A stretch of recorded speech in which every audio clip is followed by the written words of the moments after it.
time for high school football on Beaver County Radio, a WBVP tradition for over 76 years.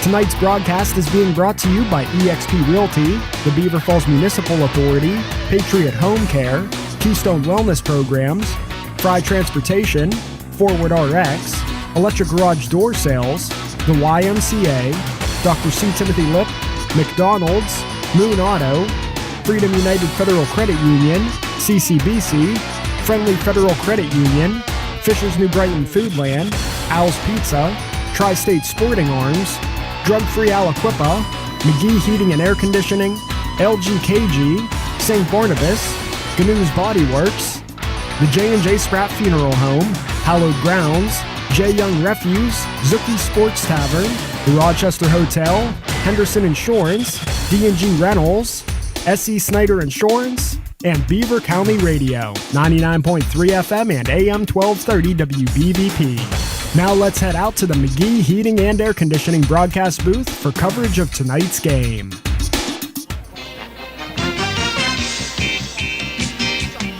Hello and welcome to County Radio's coverage of high school football on a Friday night. You'll hear more of Mr. Mangino later on, but tonight is a special night here at High School as takes on Hopewell in a much-anticipated game for both schools. But tonight is a big night for dedication of the press box to Mr. Bob Barrickman, a former associate of ours, a man who worked tirelessly for years at Beaver County Radio, and a man they are going to honor here tonight. And we're going to talk to his family, former workmates, and some people at the school. And first, we're going to bring his family up here, and we're going to talk to his sisters. We're going to introduce Mary Jo Smalley and Barbara Barrickman. Ladies, it's been a while since I've seen you, but tonight is a big honor, not only for your family, but for Bob as well. Hi, I'm Mary Lou Smalley. I'm Bob's older sister, and it's exciting to be here at a place that he would just be thriving. And I want to just say it's nice that we're at his alma mater, and they've been so kind to honor him, and with a nice plaque at the press box, and they've given us a nice dinner, and people couldn't have been more generous and kind. Bobby would be so proud to be here. I just want to say Friday the 13th is usually unlucky, so it is family.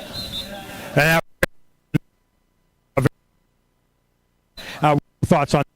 Okay, well, first of all, Bobby, I feel his presence being with my sister and so many of his colleagues and friends, and he would be so humbly happy about this honor tonight.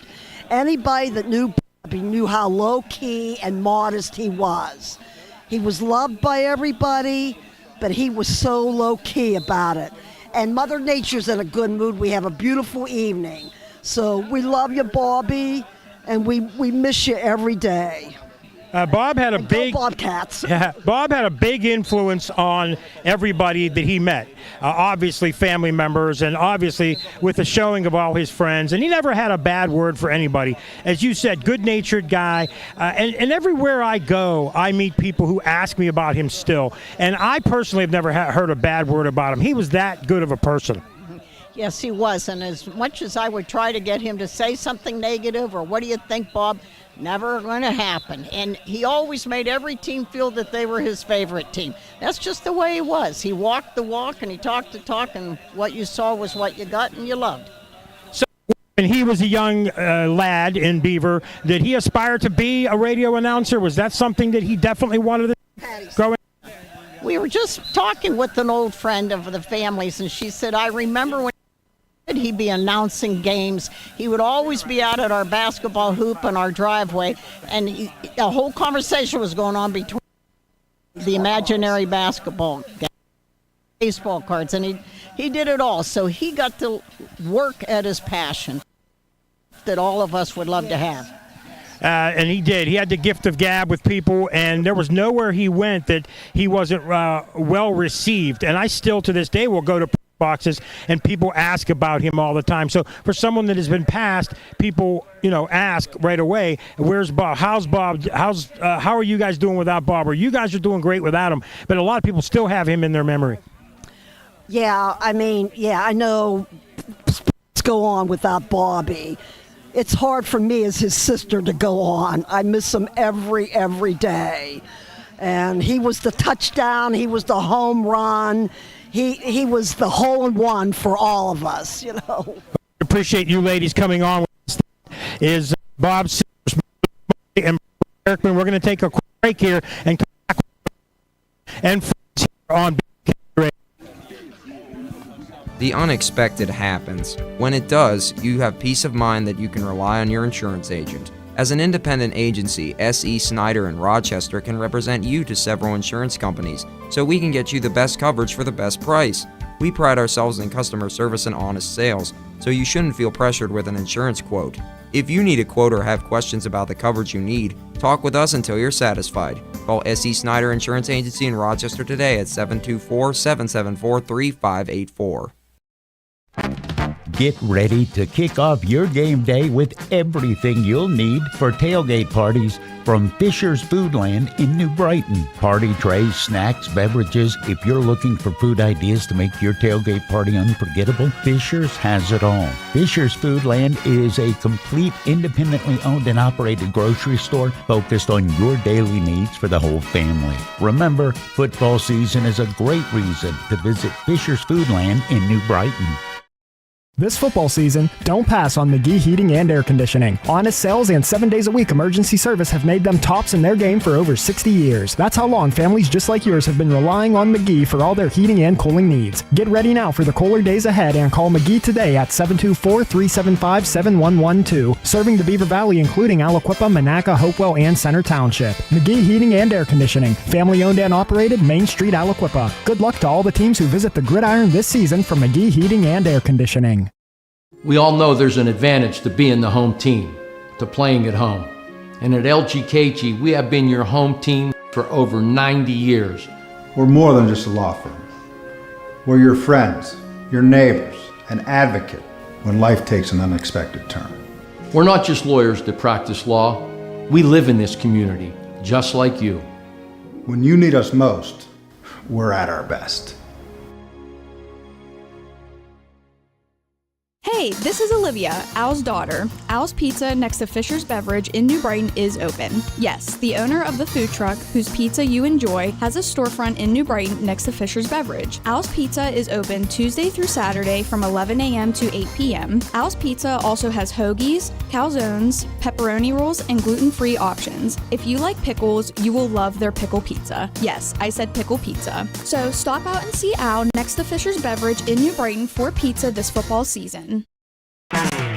You're listening to 2024 high school football coverage on Beaver County Radio from the McGee Heating and Cooling broadcast booth. Tonight's game is being brought to you in part by eXp Realty, the Beaver Falls Municipal Authority, Patriot Home Care, Keystone Wellness, Pride Transportation Group LLC, Forward RX, Electric Garage Door Sales, the YMCA, Dr. C. Timothy Lip, Tri-State McDonald's, I'm loving it, and Beaver County Radio.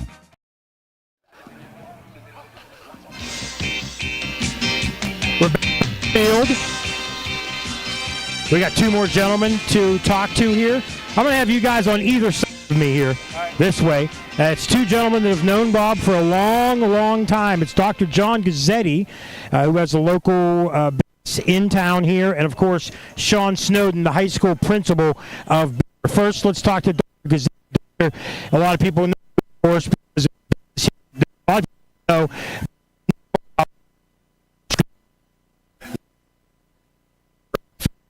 since high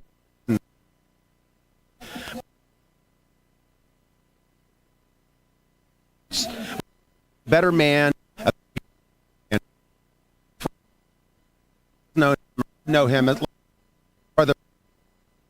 I can tell you that I think about it every day in Beaver County, and the Beaver County are missing one of our with him. Josh, he came to school many times over the years, and Beaver was his home, and he was treated just like he was here. We're here tonight. We wanted to make sure that we did something in honor of Bob, who's alum of Beaver, and so we are dedicating a plaque in the press box next to where he sat when they did their broadcasts, so future generations can see and know who Bob. And like just a tremendous role model for our student athletes. There was no one that promoted student athletes or students more than Bob. There's a scholarship named after Bob now that we award every year for students who are interested in getting into broadcasting. And to be honest with you, there are student athletes that miss out being interviewed by Bob. When Bob was in town, you knew that game that night was a big game, and we miss him. Well, I know how hard it was to every day after his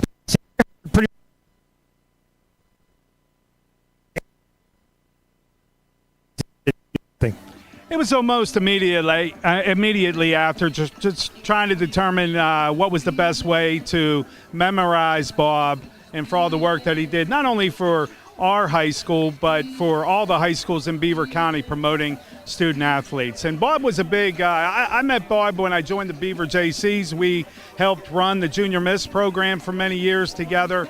So he wasn't only involved with student athletes, he was involved with students all the way around. So him being such a tremendous role model as a Beaver alumni, we wanted to make sure that we were able to honor him in some way.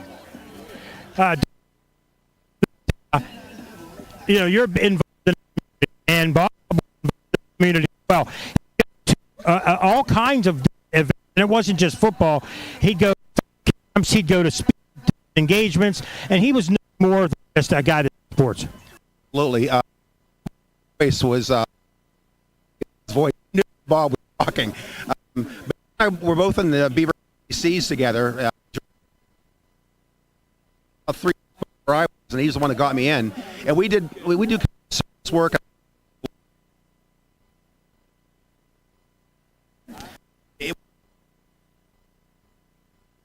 That's great humanitarian, great man.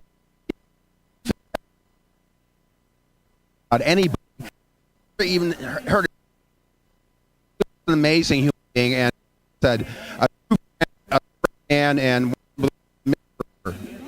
we apologize for a little reception problems here. Talking to his longtime friends, Dr. John Gazzetti and the high school. So we're going to come back on a special night here on Radio.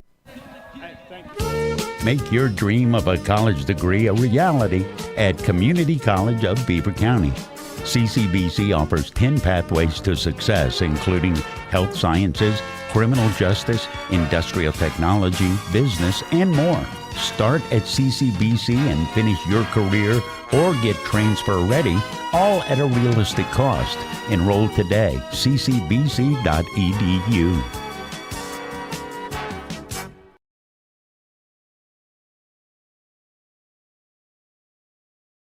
You know, I've heard people refer to older veteran athletes as being all washed up. Well, quite frankly, that's a rather nice compliment if you ask me. This is the Aquaman of Beaver County, Jim Riggio from the Beaver Falls Municipal Authority. When you hear something like that, you have to consider the source of the water, that is.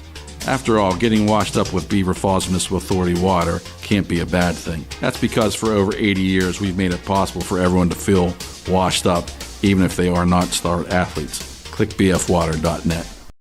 Looking for that special home or wanting to sell yours? Let the Lisa Latham team, brokered by eXp Realty, help you. Hi, I'm Tank Latham, and our goal is to make you feel comfortable whether buying or selling. Lisa and I strive to make the process as smooth and as easy as possible. We invite you to visit the all-new eXp office located at 926 3rd Avenue, New Brighton. Give us a call at 724-307-5472. Check out Beaver County home inventory on our website, lisalatham.com. The Lisa Latham team, results that move you. I'm Tiani and I'm equipped. Hi, I'm John and I'm a Bobcat. Hi, I'm Cassie and I'm a warrior. I'm David and I'm a warrior. Hi, I'm Dominique and I'm equipped. This is Daniel from Hopewell, a proud Viking. While it's true that when it's game time, we might be on different sides, it's the other team that we are all part of. A team that will make a real difference once the season is over. That's because we are all training for a very long and profitable postseason at the Beaver County Career and Technology Center. For 45 years now, the Beaver County Career and Technology Center has been creating top-notch performers from all local Beaver County high schools. Our spirited recruits have made the starting lineup and performed like all-stars in many different fields. Why not join our team? Visit bcctc.org, celebrating 45 years as the best place to start a career. The Beaver County Career and Technology Center. Looking for home services? Call Patriot Home Care in Beaver Falls. Their staff provides company, conversation, and companionship to all patients, ensuring medications are taken on time, participating in fun community activities, personal care, meal prep, and light household work are all services provided by Patriot Home Care, all thanks to the hardworking and selfless team members. Call Patriot Home Care at 724-506-8911 or stop in Patriot Home Care, 1225 7th Avenue, Beaver Falls. Falling in love is one thing. Having anxiety about falling is a whole different subject. If you or a family member are concerned about falling, and yes, either up or down the stairs, or maybe even out of bed, St. Barnabas has a special message and some ideas just for you. Years of experience in working with people who are prone to falls has given St. Barnabas special expertise in this area. Call them at 724-443-0700 and learn about ways that you can begin to feel more confident and safe, including suggestions that you can implement right now into your daily routine. Call St. Barnabas at 724-443-0700. For many years now, St. Barnabas has been helping people fall in love, that is, with their new, better life, a longer life, a risk-free life. Call St. Barnabas now at 724-443-0700 or visit stbarnabashealthsystem.com and learn more about living longer and better. Back on field for the special ceremony. They're going to start it at 7 o'clock to honor Mr. Bob Barrickman, a colleague, a friend that he helped me along the way. I've been doing this for probably about 26 years, but I'm with two men that have been doing it longer than me, who were friends with Bob and colleagues of Bob, and I'd say to be colleagues. First, Tom Hayes. Tom, you still talk to us about your experience with Mr. Bob Barrickman. Well, the thing is, we were friends before we went on the radio. We met at the County Times. When Bob left there to go on the radio, I said, hey, if you ever need help, broadcaster, I went to school for communications. I'd like to help out. Well, that was in 1991 until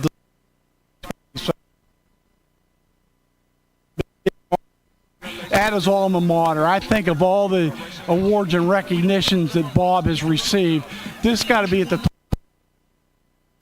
on Tarquinio Field, a dear friend of Bob and I's, and for him to be back in his arms,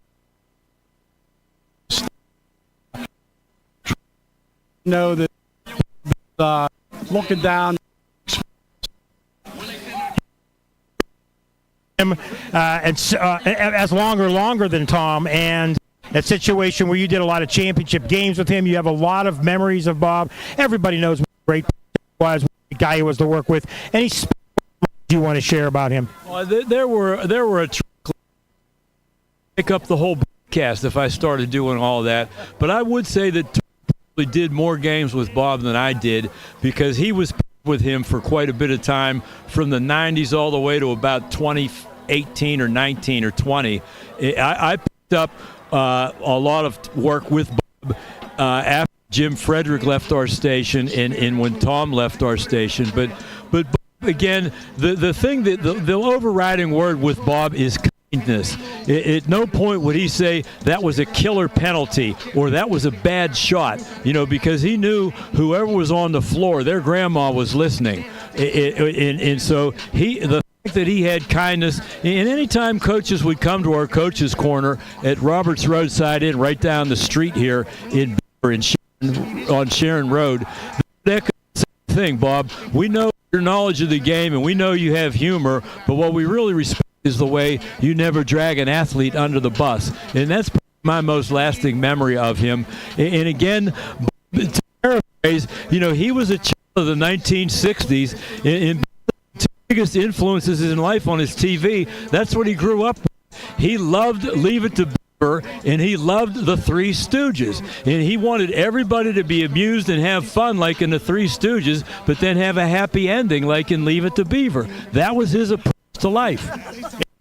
And one thing, I came along a little later to than you guys did work for a lot of years, but I learned before I came there, and then once I was there, I just learned a lot more about broadcasting from a man like him. And I know you weren't the top guy there, but you learned a lot from well. Talk about the lessons you learned from Bob. Well, I learned everything about broadcasting from Bob. I did go to he took communications in college, but on-air experience, you know that, Mike.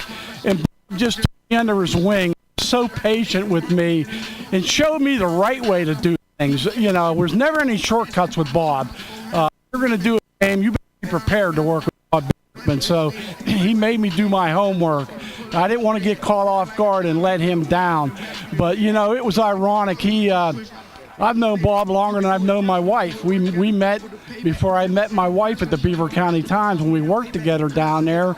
And he just taught me so much, not only about broadcasting, but how to be a better human being.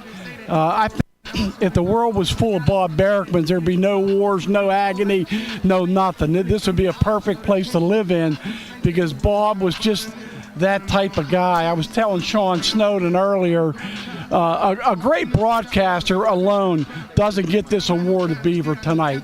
You have to be a great person to be honored with a plaque in the press box and remembered. So I think most people know what a great voice he was behind the mic, but everyone in Beaver County misses him for his greatness as a human being, more so than behind the mic. Well, I'm ready for this last. You had a lot of great trips with the championships to Hershey and beyond, and I know because I've had them with you too. And you guys were an interesting pairing over the years. You were kind of a yin to his yang. And talk about some of those trips and your most precious memory of him. Well, those trips were great, and can attest because we take three-man booths for before, and so there were numerous trips to Haas's and Ed's Steakhouse and whatever. But yeah, I think best time, though, did come in 2021 in football when both Central Valley and Aliquippa won the state. I would also say real quickly, since we last talked, Mike, the PAC also honored Bob Barrickman the Carnahan Award, and again, that's a whole conference doing the best. So he was meant not only in County, but throughout Western PA. Thanks to Tom Hayes and Bob Barrickman. We also want to thank Dr. John Gazzetti, Sean Snowden, Mary Lou Smalley, and for talking to us before the award here on the field. We're going to send back to a commercial on Beaver County Radio. Let Hallowed Grounds Coffee Roastery of New Brighton help you start each day with a winning cup. Taste the thrill of victory in every sip of Hallowed Grounds heavenly roasted coffee. Brew up a win when you shop small and support a local business. Help Hallowed Grounds celebrate the home team spirit and get into the zone by clicking on hallowedgrounds.com. Or score big when you stop in person at Hallowed Grounds Coffee Roastery in New Brighton. Brew, sip, and celebrate. Your Beaver County McDonald's restaurants are proud to partner with Beaver County Radio in sponsoring all the local high school football games this season. Stop into any of your local McDonald's restaurants for everyday value items like 2 for $3 mix and match, sausage burrito, sausage McMuffin, and hash browns. Don't forget to download the app for extra special savings. Looking for a great part-time job? Visit mchire.com today to apply. Good luck to all the Beaver County football teams this season from your local McDonald's restaurants. I'm loving it. Did you know that if you have the ability to listen to the radio, you have the ability to dig a ditch? It's true. By renting the right equipment from D&G Rentals in Beaver Falls, you can turn big projects into simple ones. So if you can master your cell phone, you can probably build a new patio or pour a new sidewalk. You already have the know-how, you just don't have the right tools. And that's where D&G Rentals comes in. Visit dgrent.com. So remember, if you can change the channel, you can probably change a transmission with a little help from D&G Rentals. Looking for home services? Call Patriot Home Care in Beaver Falls. Their staff provides company, conversation, and companionship to all patients, ensuring medications are taken on time, participating in fun community activities, personal care, meal prep, and light household work are all services provided by Patriot Home Care, all thanks to the hardworking and selfless team members. Call Patriot Home Care at 724-506-8911 or stop in Patriot Home Care, 1225 7th Avenue, Beaver Falls. No matter what the circumstances, no matter the reason, one of the few things that is left when a loved one passes on are the memories. Staging those memories in an honoring way is one of the reasons so many people have chosen J&J Spratt Funeral Home. A person's legacy depends on a lifetime of accomplishments and then how they are remembered. J&J Spratt Funeral Home has helped start the process of creating positive legacies for over 70 years. Visit jjsprattfh.com. Joseph M. Spratt, Supervisor and Funeral Director. Looking for a fall activity for your children? Pass and score your way into the Beaver County YMCA's Youth Soccer League. The league will teach the basic fundamentals of soccer. There will be one practice a week teaching drills and skills. This soccer league is for kids ages 5 through 12 and runs from September 10th to October 19th. Registration is already open. To register, go to beavercountyymca.org. The sound of classic golden oldies and classic cars just naturally go together. Gary Snare and his professional team at Gnu's Body Works in Freedom is ready to help you relive those golden days of memories of yesterday in style. They specialize in restoration and customization of all makes and models to make your dream ride a reality. Everything from lowering or airbagging your rod or street custom to fill custom color paint color. Gnu's also handles collision and general repairs. Restore your old ride to its former glory. Call Gnu's Body Works, 408th Street in Freedom.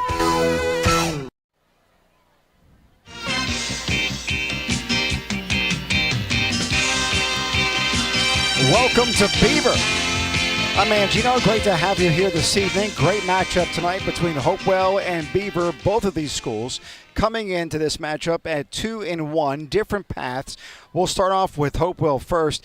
Hopewell victorious in their Week 0 game against Riverside, 38-25, and then took on Newcastle and lost that game. Doubled up and then some, 42-19.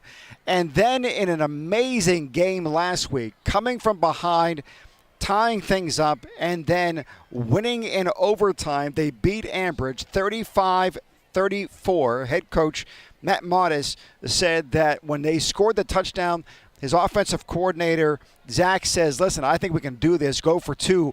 We can get this in. Their quarterback, James Armstrong, on his third start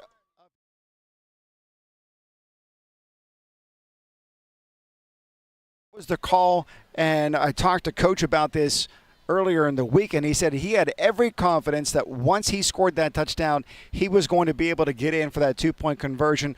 Took his headset off, walked over toward the 50-yard line, anticipating him to convert, and he did, outlasting Ambridge 35-34 in overtime. So Hopewell 2-1 on the season. Then you have the Beaver Bobcats. They're 2-1 as well, and they took a bit of a different path. They opened up the season in a Week 0 matchup against the runner-up in the state, 2A PIAA final matchup. The runner-up Westinghouse. They went and played them and came out on top 28-26 to the surprise of almost everybody but the Bobcats of Beaver. Then they roll past Blackhawk 56-28, much bigger school in 4A. They dominated that, doubling them up. And then Amani Christian last week, they lose 42-28. However, they played a great game. Aside from the issue of turnovers, they had a number of turnovers. Travis Clear struggled on the turnover side of things, but otherwise he played well. Threw for over 300 yards, 3 touchdowns, but it was those 3 picks that got to be a little too much. They fell 42-28 to Amani Christian. So now these 2-1 teams, both of them in the Western Hills Conference, are going to go head-to-head. And it's going to be a matchup of quarterbacks in many respects that James Armstrong, who's making now his 4th start of his career, saw him in warm-ups and very, very athletic. Able to run the ball extremely well. He's going to be on the ground a lot today, averages about 4 yards a carry, and throws efficiently. As long as he's able to keep the turnovers in check, they're going to do all right. Only 2 interceptions so far on the season. On the flip side of things, it's Travis Clear. Last year, he threw for over 1,000 yards, 13 touchdowns. This year, he's 43 of 69, 527 yards, well on his way to well over a 1,000-yard season. He's averaging about 175 yards a game, and he's already picked up 2 touchdowns in the air as well.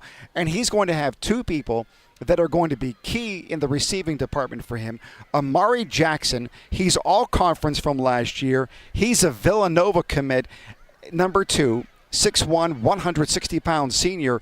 And then there's number 19, Brady Mayo, 6'1", 185. He too is a senior. He too, all conference from last year. And big schools are interested in him as well. Bucknell is interested in bringing him into the fold. Both of these guys, not only stellar athletes, but really good when it comes to the books too. Both of them pulling down 3.5 GPAs. In the backfield for Beaver, it's all going to land on number 5, their senior running back, 6'1", 190 pounds. He's getting looks at Division I and Division II schools. It's Quallen Kane. He's already rushed for 482 yards on the season, averages about 8.6 a clip every time he touches the ball, and it's really going to go behind this big offensive line that they have, stacked out with seniors like Zachary Barnes and Aiden Connolly, and then a couple of juniors and Jonathan Pashuta and Anthony Toby Rabbiton, and then a sophomore, Damian Lutton. On the flip side of things, when you look at what's happening over at Hopewell, they are a really young team. They only have 2 seniors on their starting roster on offense, 7 juniors, and they're starting 2 freshmen, including James Armstrong. The other freshman is Brody Rock, the running back. So think about this. They're so confident in these very young men, freshmen, to be able to put down the key aspects of their offense on these 2 guys. Brody Rock, 51 attempts, 217 yards. He's averaging over 4 yards a carry. And he's also a threat out of the backfield. Wide receivers for Hopewell, Logan Tresilla. He's a junior, 170, 6'1". And then Xander Muzzy, a 5'11 junior coming in at 180. But it's the offensive line that's really going to be challenged tonight. Dom Goggum, he's number 66, 6'4", 275. He's just a junior. And then there's Nicholas. Everybody calls him Nick, except for his mom. He's a letterman. Bench presses 365. He comes in at 255. He's a junior. Another junior is George Desco. He's starting this year for the first time. Brian McCabe, he's a 3-year starter. He'll be at right guard. And Jonathan Hank Berner. This guy, 2-sport athlete, wrestles. He was 6th in all of the MAC in wrestling. He's getting some looks, too, at some big-time schools. He's 6'3", 265, and a senior. This is going to be absolutely a powerhouse matchup coming up tonight. We'll have Mike Azadian with me in the booth. Tank Latham will be on the sidelines, and we'll get some comments from both of them coming up in just a couple of moments. I'm Angino. It's Beaver and Hopewell tonight on Beaver County Radio. In order to call the right play, you have to be able to communicate. Dental hygiene not only affects appearance and eating habits, it can also have an impact on your ability to speak clearly. Dr. C. Timothy Lip wants you to keep your teeth in the game, and he has a playbook designed for success so that you can call the right play or even call an audible. Get suited up for a win, or at least a winning smile, by joining Dr. C. Timothy Lip's team in Beaver Falls or Robinson Township. Visit lipdentistry.com. Back to school season means back to your credit union season. Before you pack the lunchbox, be sure and pack your wallet. Visit Friendly Federal Credit Union and get the cash supply you'll need so that you can buy the school supplies that they will need. This is Cindy Hiladio. Stop into the principal's office and see me to sign up for an easy-to-manage personal signature loan. They're now available from $500 to $10,000 with approved credit. Friendly Federal Credit Union, member NCUA, Equal Housing Lender. Zookie's Sports Tavern on Constitution Boulevard has the best wings and homemade sauces in Beaver County. Zookie's Sports Tavern is the perfect place to grab a bite to eat or a cold beverage before high school basketball games. Zookie's Sports Tavern has a heated and enclosed outside bar equipped with several big screen TVs and is the ideal place to watch all of your favorite sports. Don't forget to become a VIP for discounts and special offers at Zookies.com. That's Zookie's Sports Tavern on Constitution Boulevard. How can I help my child to make positive choices? Start with a conversation. Start making the difference. Beaver County Parents, is your child between the ages of 10 and 14? If so, Keystone Wellness Programs is offering the Strengthening Families program in your area. This free program is designed for families to have fun together while learning ways to promote family bonding and communications. For more information about upcoming sessions near you, visit KeystoneWellnessPrograms.org, paid for with PA taxpayer dollars.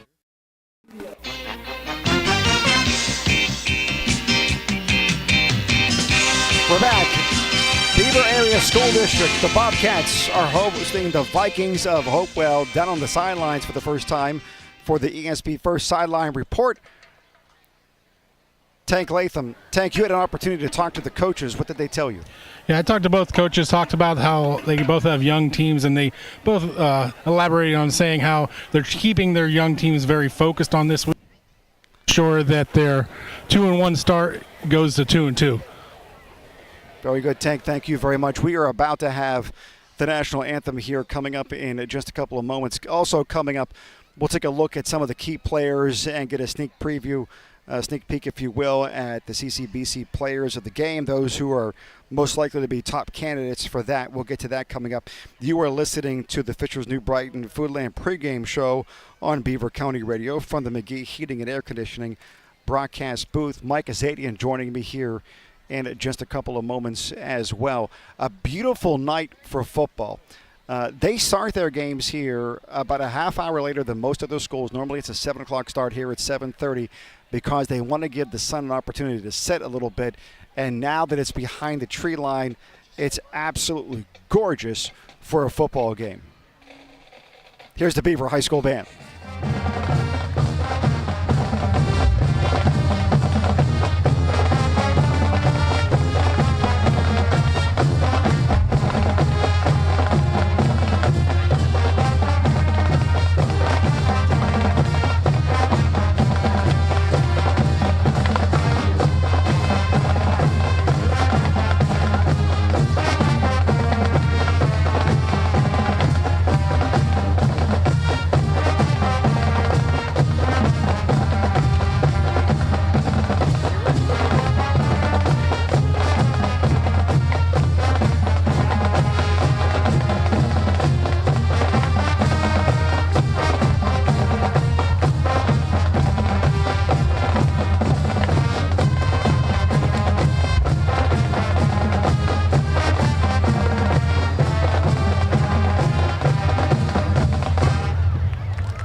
School Band.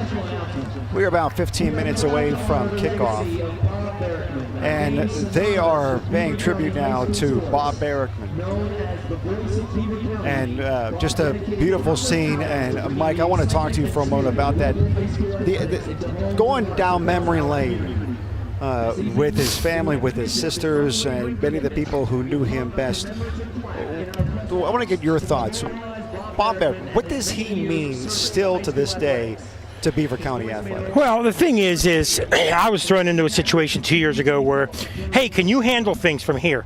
And I kind of tried to step in his shoes, but I realized right away you can't step in a guy's shoes that is so good. And all I did was try to make everybody realize that we're going to go on and we're going to do this in his honor. And I think that guys like myself, guys like yourself, Curtis, people who have known him or met him, realize that he's the kind of guy that wasn't only a good person, wasn't only a good sports person, but he was great in the community too. And that's why people love. That's what I remember him for, just the person he was. The Beaver Area High School Marching Band and the National Anthem.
Beaver Bobcats and the marching band and the national anthem. Great job. Welcome back to the Fisher's New Brighton Foodland pregame show on Beaver County Radio. We're broadcasting live from the McGee Heating and Air Conditioning broadcast booth. What do you see as being critical for Hopewell to come into Beaver and leave here with a victory? That's a really good question. I just got done talking to some of the assistants for Hopewell down in the booth as I walked up here, talked to their head coach briefly before the half hour of festivities that we did. They seem to think they're scoring points, no problem, but it's defense. It's defense for them. They can't give up 34 points again and win, not against a team with almost everybody back in Beaver. So I think for them, they think they can score points, but they know that they have to play better defense to win this game. Now, on the flip side of things, Beaver coming off of a big victory against Westinghouse to open things up, dominating performance over Blackhawk, and then turnovers really doing them in last week against Amani Christian. But they still hung in there when you take away that aspect of it. What do they need to do tonight? Well, for them, I think they need to not worry about the preseason hype because they know coming in it's a veteran group. It's a lot of kids that have played for 2 and 3 years under Court Rouse. And not get too big in your head and play each game and don't worry about the next one. Don't worry about Avonworth down the line. Don't worry about Central Valley. Worry about this one. You know, Amani is a special team. They're talented enough that they could probably compete in 3 and 4A. They're just like Aliquippa, where they have so many talented athletes that everyone's going to have a tough time beating them. But I think for Beaver, just not thinking too far ahead, playing your game. Don't turn the ball over against the Hopewell team. Don't keep them in the game. CCBC players of the game. Any players standing out to you right now that we should be paying attention to throughout this matchup? Well, I think Brady Mayo is a receiver, all-around great athlete for Beaver. When he's playing his best, he could be he's such a great baseball and basketball player. Football is the game he likes basketball is the game he likes the most, but the game he plays the best might be baseball. But then he's one of those kids that every single season he's having fun. And being a season now, you kind of worry about him. He's the guy that you got to worry about. And for Butler, it's the freshman quarterback, James Armstrong. When you look at him, you think lineman, but he had to step in there when Kingston Crotech broke his leg, and he's done quite well, and they've got high expectations for him.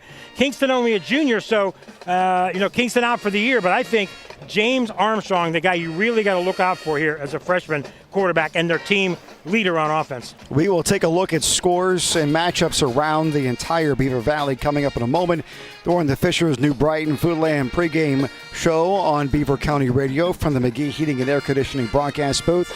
It happens in just minutes on Beaver County Radio. Beaver County Radio and the Pennsylvania Hot Rod Company, along with AK Nahas, are teaming up to present Cruisin' on the Ridge. Saturday, September 21st will be the final car cruise of the year, so make plans to come out and send summer out with a bang. If you have collected all of the dash plaques, you will be entered into a special drawing to win a special prize. Cruisin' on the Ridge will be from 12 to 4 p.m. at Beaver County Radio Studios at 4301 Dutch Ridge Road in Brighton Township. Beaver County Radio's Solid Gold Saturday host J.D. Merkel will be spinning tunes in the parking lot. There will also be food trucks, prize giveaways, raffles, and a 50-50.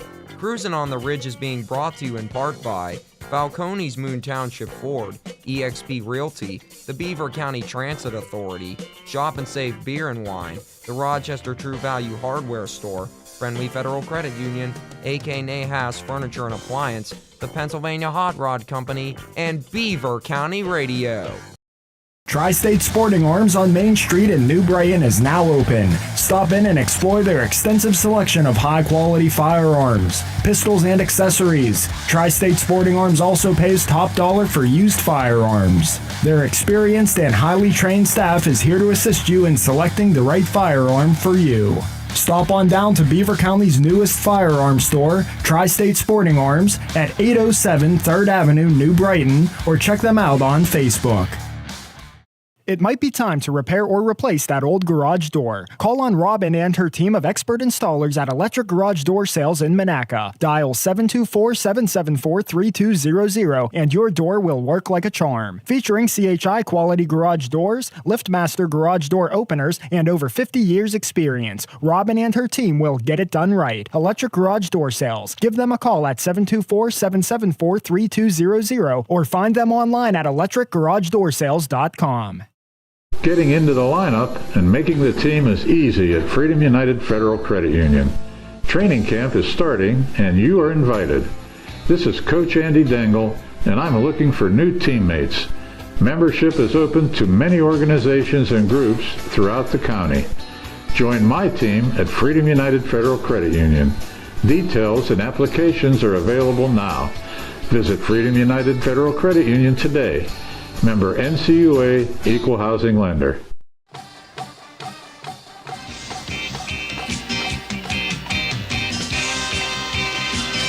You're listening to the Fisher's New Brighton Foodland pregame show on Beaver County Radio from the McGee Heating and Air Conditioning broadcast booth.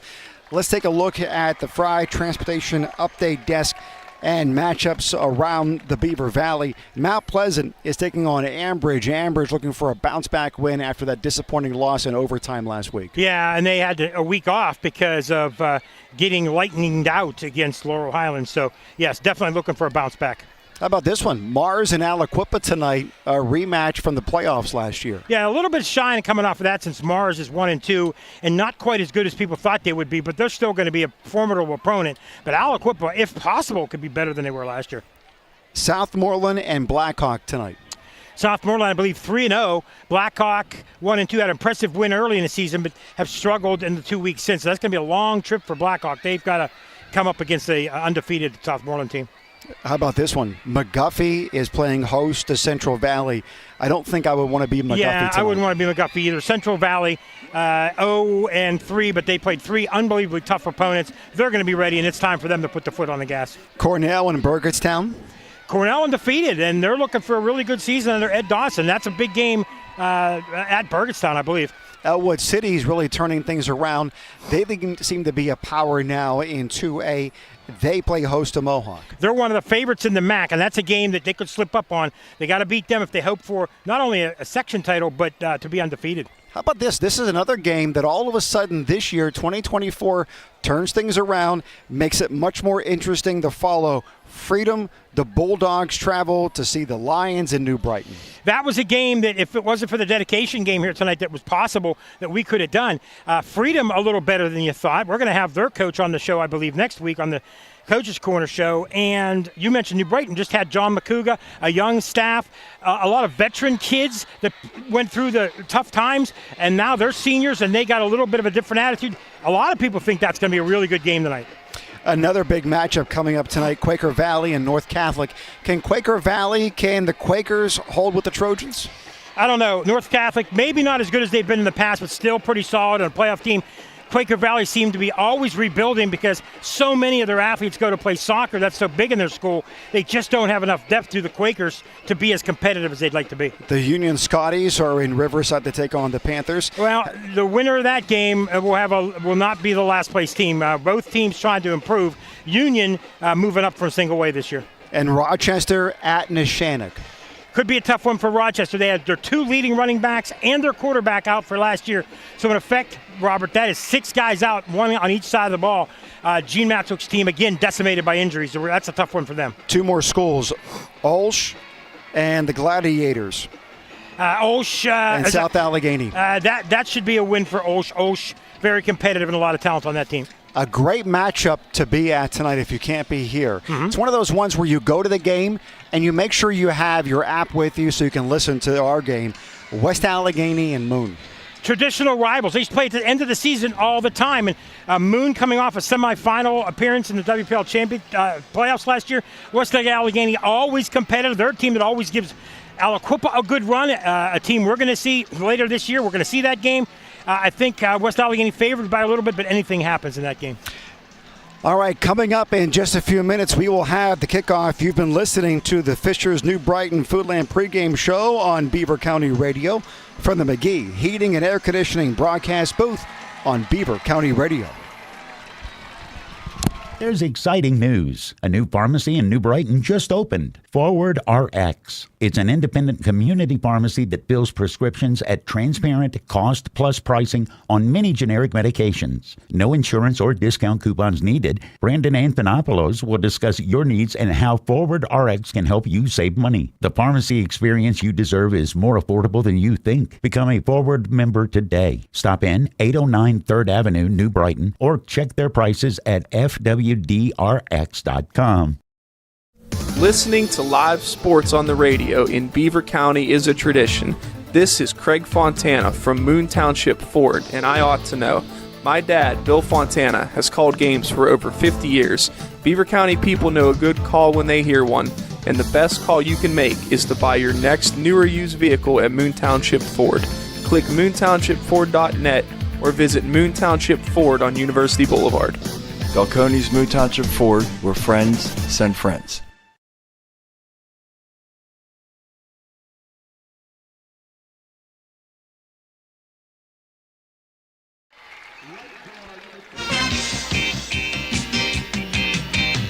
We are just 3 minutes from kickoff. Let's go down to the sideline. ESB Realty sideline report and Tank Latham. Tank? Can you hear me? Yes. All right. So it seems like this is a pretty evenly matched here. During the warm-ups, I was watching both quarterbacks. They looked really good. The running backs looked really good. The edge that I seen was the special teams with Hopewell. Watch out. Their place kicker was bombing them from like 49 yards. You know what? That's a great point because I was noticing that too. But at the same time, even though Hopewell was going from 49, I saw Ty Koski, number 25, the place kicker for Beaver. He was knocking them through at 42. So, I mean, you don't expect that kind of talent at the high school level that maybe a place kicker on a field goal could win this game tonight. Well, you know what? I mean, when you are two schools that are known really for soccer, those two Beaver and Hopewell soccer programs have done so well. They're going to get the best of the best to be kickers. And I know one of the coaches on the field told me one of the best players we're going to see tonight will be the kicker. Watch out for the kicker. So you don't hear that a lot, but special teams, as Tank pointed out, it can be a difference in an evenly matched game. Rocco Marcantonio is the kicker, senior. He was the one that was drilling them 45-plus in practice for Hopewell. So far on the season is 3 of 5 on field goals, 8 for 8 on extra points. The punting game is going to be very important too, potentially. Yep. Xander Muzzy, he's number 8. He's averaging about 34-3 per punt in high school. That's a pretty good number to be averaging. That is. And, you know, one thing in high school football, when you have evenly matched teams, it either turnovers make a difference or special teams, a run back, better field position, a good punter, a good kicker. And sometimes you don't always hear the names of those young men, but when you do, they make a big difference. Beaver has always had good kickers, at least the past years I've been doing it, and it looks like they have a good one as well, as does Hopewell. Amari Jackson, that Villanova commit who plays wide receiver for Beaver, is also responsible for He's the a kid that's duties. been, since he was young, one of those guys that as a freshman and sophomore, he gets some chances in there. He was a sub in basketball. Then he became more of a star last year in football and basketball. And this year he's going to be a prominent guy for Beaver in every sport he plays. Yeah, once again, all conference last year, along with Brady Mayo, who's at the other wideout position. Both of them 3.5 GPAs. Yep. One's going to Villanova. The other one's looking at Bucknell. I know we've had Brady on shows for basketball and football last year. Likely we'll have him on again two more times. He's a real self-effacing kid, real calm, real quiet. I know he excels at every sport. I know early on he wanted to go play basketball. Some people were trying to sway him to go play football, others baseball. I don't know if he's quite made a decision for sure where he's going to go, but I know you said he's looking at Bucknell, but I know that his parents, who are deeply involved in high school football, as well as his siblings and others, he'll go where it's best for him for his grades and whatever's going to help him along with his future. Yes. How about this? Travis Clear, I saw him warming up in practice, and he looks so polished as a quarterback. He has great form, great presence in the pocket, and he can easily throw that football down the field where he wants it, a good 40, 45, 50 yards down the field. It's amazing. Last year when he took over as a sophomore, he had growing pains, much like the young man from Western Beaver. A lot of talent, but, overthrowing guys, underthrowing guys, and it takes quarterbacks time to mature. And I think that's where Hopewell's quarterback is now. And Clear, I think, gets it more. And when you've got two good receivers like Mayo and Jackson, that makes him better. The key is protect him. Give him some time. We saw quarterbacks not have a lot of time. If you give your quarterback 4 or 5 seconds to throw, you could pick apart defenses. And I think that's what Clear's good at. We just had the coin toss, and Hopewell won the toss. They have elected to receive the officials for tonight's game. Well, I know some of these gentlemen. Joe Cantonese, Nick Pettigrew is the son of Don Pettigrew. Don's a longtime basketball and football official. Dave Traficant, Mike Pisano, and Alan Michael Wisniewski. So a good crew, a veteran crew here tonight. All right, we're going to have it. They're about ready. Waiting for the teams to go ahead and take the field. They're lining up on the sideline, huddling up, getting their last directions. We are counting down the mere seconds left. That's on the warm-up clock. We're now getting ready to set that thing back to 12, and we are about to have a kickoff. Once again, if you're able to watch us on Facebook, go to Facebook, go to our Facebook page, Beaver County Radio, and the scene is just absolutely gorgeous here. There, and not only that, the trees on the hillside, the field, the baseball, or the practice baseball field, behind us the tree and the Gypsy Glen. The stands are packed on both sides. This is a huge event. They've got an icy truck over there. The concession stand is packed. These Beaver fans and Hopewell fans have come out. This is the biggest crowd I've seen in a long time. And what I'm thankful for, no rain in the forecast. No rain, no thunder, no clouds, no nothing. We're going to have to borrow the hat over here if we get rain. Set to kick, going from right to left for those of you who are listening on the radio, taking it to 10, handoff on a reverse, back over the 20-yard line, and that will be taken out to the 22. So on the far side of the field, far hash mark, Hopewell gets it first and 10. And let's go ahead and take a look at Hopewell's front five here. 66, Dom Goggin. How about this one? He's 6'4", 275. He's getting his pilot's license. I didn't even realize they made cockpits that big. I guess you got to squeeze in. Nick Thomas, 53, 255. He's a junior. He's a letterman. He bench presses 365. How about this? They're backing them up a few yards. 10-yard penalty on that. They're backing them up to about the 13-yard line.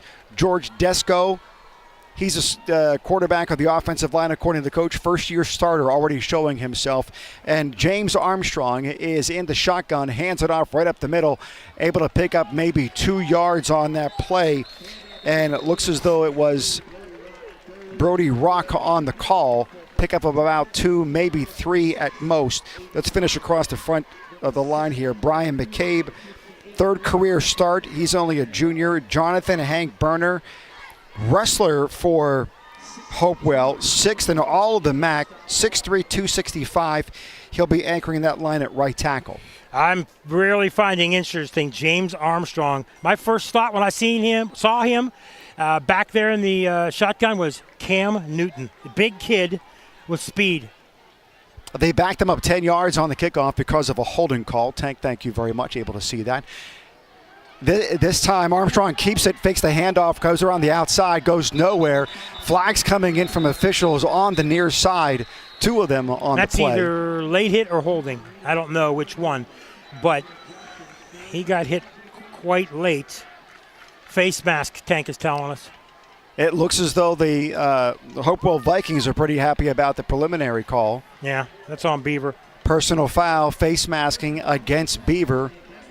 We're going to need Hank's help a lot tonight because as it gets dark, we don't have any light up here. I just realized. We're going to need our flashlights. Or hopefully the moon comes out. I'm hoping so. If not, Tank Latham's going to have to give us there is some moonlight. Yes. But Tank's going to have to correct us. Maybe on, Mr. Walsh can numbers. get us a view of the moon coming up and coming back from one of the exactly. quarter Mr. breaks Walsh or will get us a something. view of the moon. All right, so 1st and 10 from the Eventually 32-yard line, near hash mark. And James Armstrong hands it off up the middle. Pickup of a few yards by Brody Rock once again. Continuing to pound the middle of this line. Yeah, they are. And, Beaver only giving a few here, a few there. So there haven't been a lot of great blocks so far to open up space for the running backs. Armstrong did try to go right and got a few yards. They do have the first down because of the penalty. They haven't thrown yet, so we haven't seen Armstrong's arm. But we know this team scored points, but maybe against lesser competition. We'll see if they can do anything against this Beaver defense. Armstrong once again in the shotgun. Brody Rock to his right, fullback up higher, and Rock trying to bounce it outside. That's going absolutely nowhere. Great penetration on that play. Number 19, Brady Mayo, coming up from his defensive back position to make that tackle. There was just a hesitation there, Robert. He didn't see a hole, nowhere to run. He tried to cut outside, and that's when Mayo got him, so that brings up third down. You want to get at least 2 or 3 yards every play, and when you get like one maybe, now you set your offense back. You have to get a first down here. I would think if you don't get it, you'd punt here, but you never know. James Armstrong, once again, he's on his 4th career start. He's a freshman. Brody Rock starting as well. Freshman. He too, Two freshmen. a freshman. Armstrong back to pass, looking to his right, finds a man, incomplete, just beyond the outstretched arms of Xander Muzzy, not able to bring that in, sets up a 4th down punting situation. Yeah, there was not a lot of pressure there, but he saw him open, but he just misled him. Just threw it by a yard, maybe too far for out of his reach. Nothing the receiver could do there, so a missed throw, and they're going to have to punt. Xander Muzzy will be back to punt at his own 25-yard line, right about the middle of the field between the hash marks, and Brady Mayo back at his 31-yard line to take this kick. It is a high kick. It is a short one, and it looks as though it didn't get to the 50-yard line, out of bounds right around the 45 of Hopewell. So Beaver takes it over, 1st and 10 in Hopewell territory. Well, there's a chance for Hopewell to flip the field position, what we talk about in warm-ups. Right.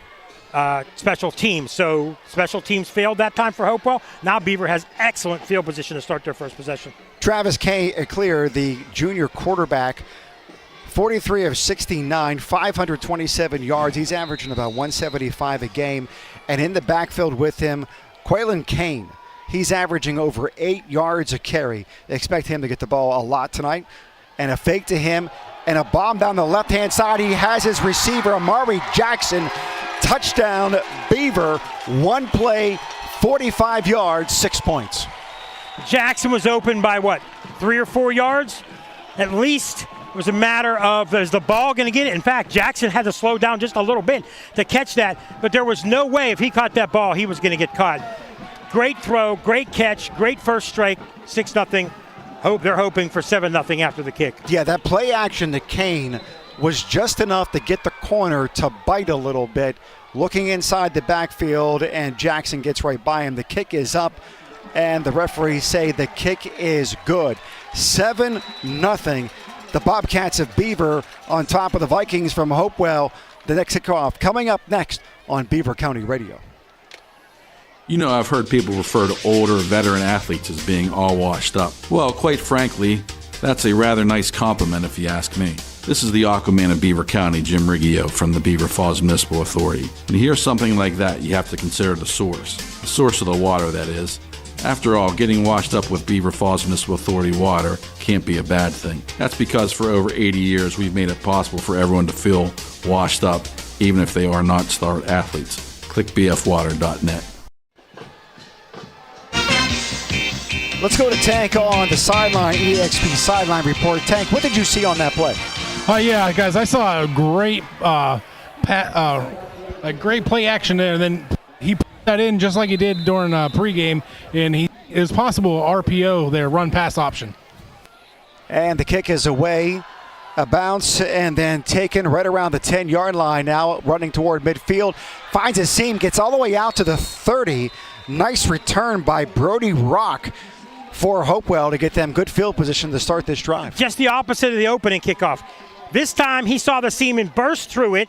If he doesn't get tripped up, he probably goes to midfield or further.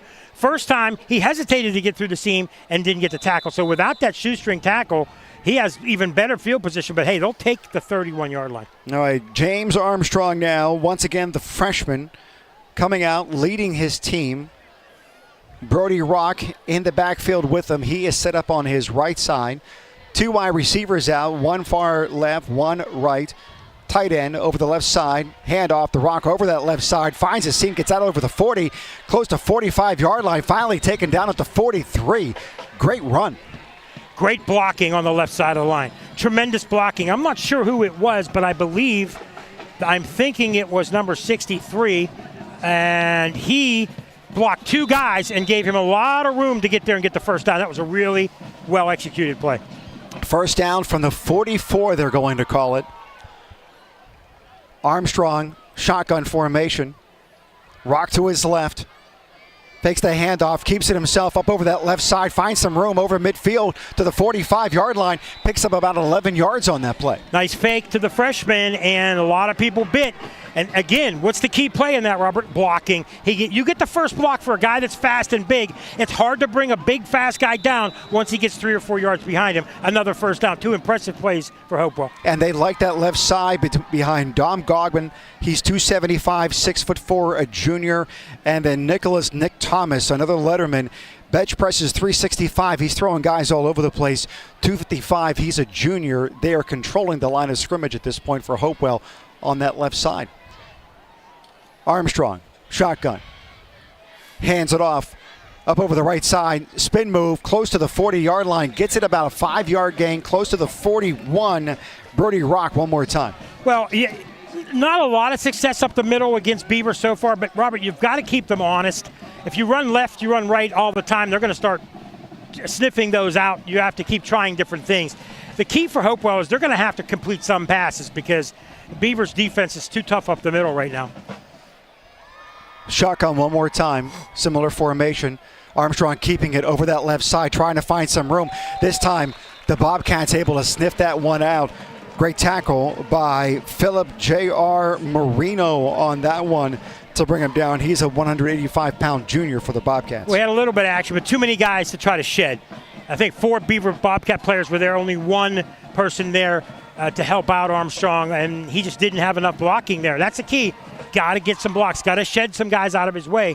He only got a yard or 2, so that brings it 3rd and 5. Maybe they're in 4-down territory, Robert. We'll see. They only need 5 yards. They might not pass here.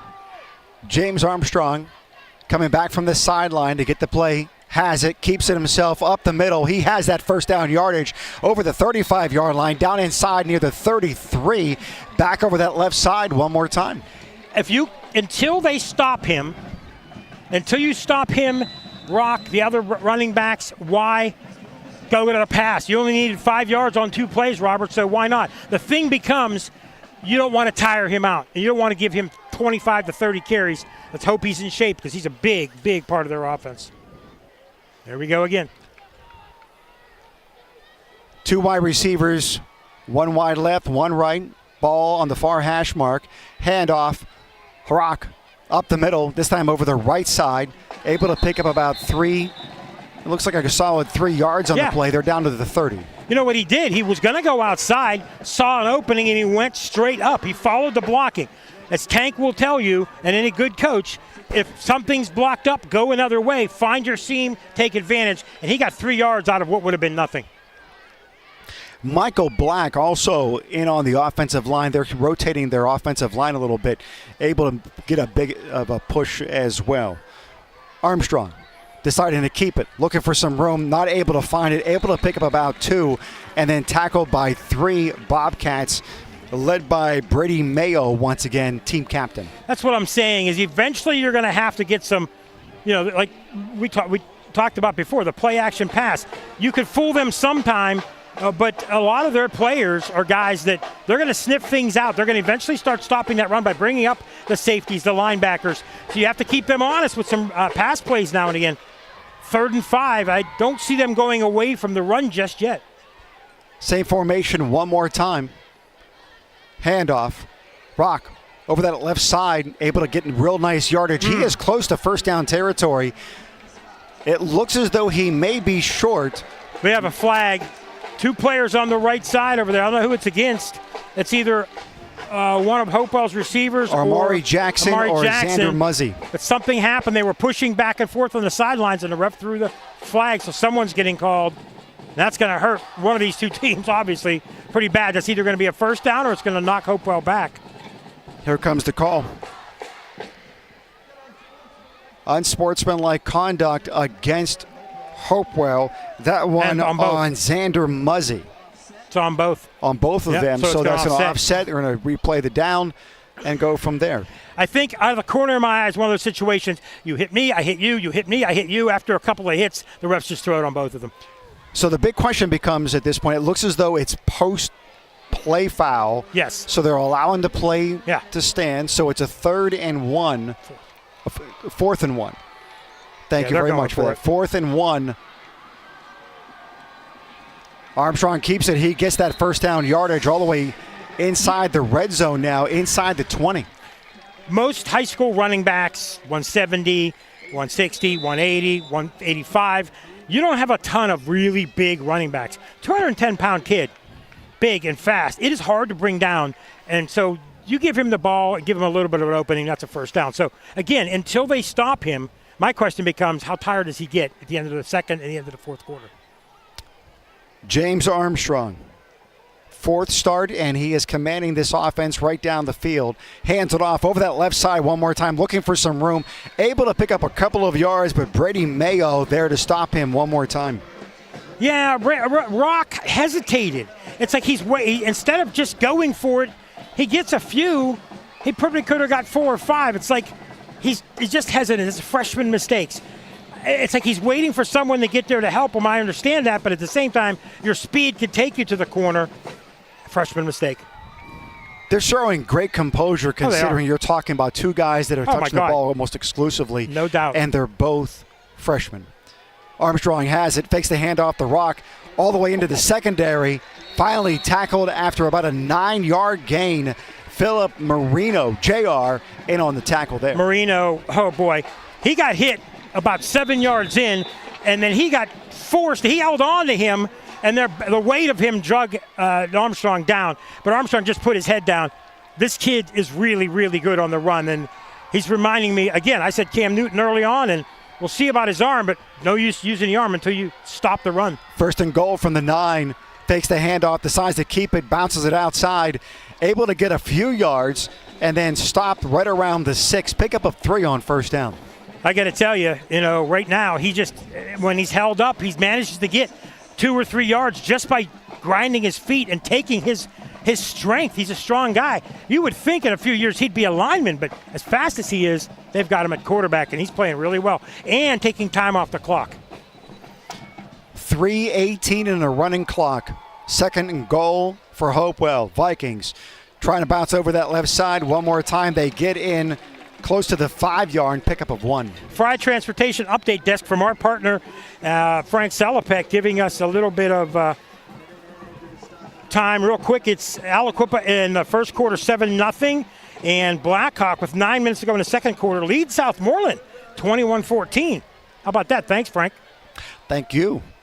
All right, 3rd and goal from the 5. Clearly have a kicker who can make it from here, but it looks as though you're going to have to put up more than 3s. We'll see. Armstrong has it, breaks it over the right side. This time walks in for a touchdown. He gets bumped around a little bit, but nice score by James Armstrong. I'll tell you one thing. Unless Hopewell turns the ball over, you got to figure he is going to be really hard to stop for Beaver. As good of a team as Beaver is coming into the season, I got to tell you, he's weakening their defensive line right now because he's getting 3 and 4 yards at a clip, so they cannot stop him close. Xander Muzzy will hold, and the kick by Rocco Marcantonio, it is up, and it is good. We're all tied up at 7. Tank, when you look at that drive that we just witnessed, and the offensive line, the way that they were able to control things on both running left and running right, it was impressive to watch from here. What was it like from the sideline? Yeah, it was down here. The offensive lineman splits were super tight, but still were able to win the 8 to 9 guys in the box. Still win. That was like all right, we're in a dogfight here. We're going to fight. That was a nice punch there for him. Very good. That's a great point to bring up, too, in that the safeties are creeping in, recognizing that it's going to be run most of the time with this freshman. And even with that extra guy in the box, not able to stop Hopewell, and their drive able to get a score, 2:37 to go in the first quarter. We're knotted up at 7. Real quick from the Fried Transportation Instant Update desk, that Aliquippa game, Tyke Hayes not playing tonight, coach's decision. And you know from talking to their ex-coach and coach now what they do with kids, and Tyke not playing tonight. Kick is away, taken at the 15-yard line. Wide open field. Amari Jackson has it. He's dodging players. It looks as though he's going to take it all the way. Nobody's going to stop him. Amari Jackson, 85 yards, touchdown. Got to tell you, he's an early candidate for CCBC Player of the Game. He saw a seam, got through it early, then at the 50-yard line, looked like he could be tackled and made a juke move, went left. I'm sure Tank sees it better than me right there, and then he was blazing speed past about 3 or 4 people. Wow. That's all you can say to that. That was, granted there were nice blocks that were there, but he figured out a way of being able to dodge and weave and get himself through, and then turned on the jets, and he was gone. Nobody was going to catch him. The kick is up by Ty Koski. Another extra point up and good, and now it's 14-7. Beaver back over on top of Hopewell. I mean, you're winning 14-7. They've only run one offensive play. Yep. Is there any concern that you have? It's early. We're only talking about the first quarter, young guys in high school playing football, but are any concerns about the defense if you're Beaver? I mean, talking to most coaches, you cannot play all of your guys that play on offense and defense also playing on special teams.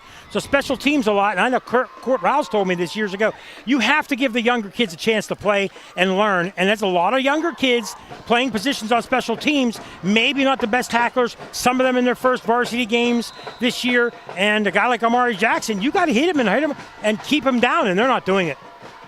Here comes the kick. It is high, it is deep, it will be taken at the 10. No, it is allowed to bounce, and it goes into the end zone. Very fortunate for the return team that they had the ball go through Brody Rock, and the other returner that was back there just let the ball go between them. Yeah, miscommunication. They looked at each other, kind of how like me and you look at each other and hope that Curtis comes on and fills time. Something like that. eXp Realty sideline report.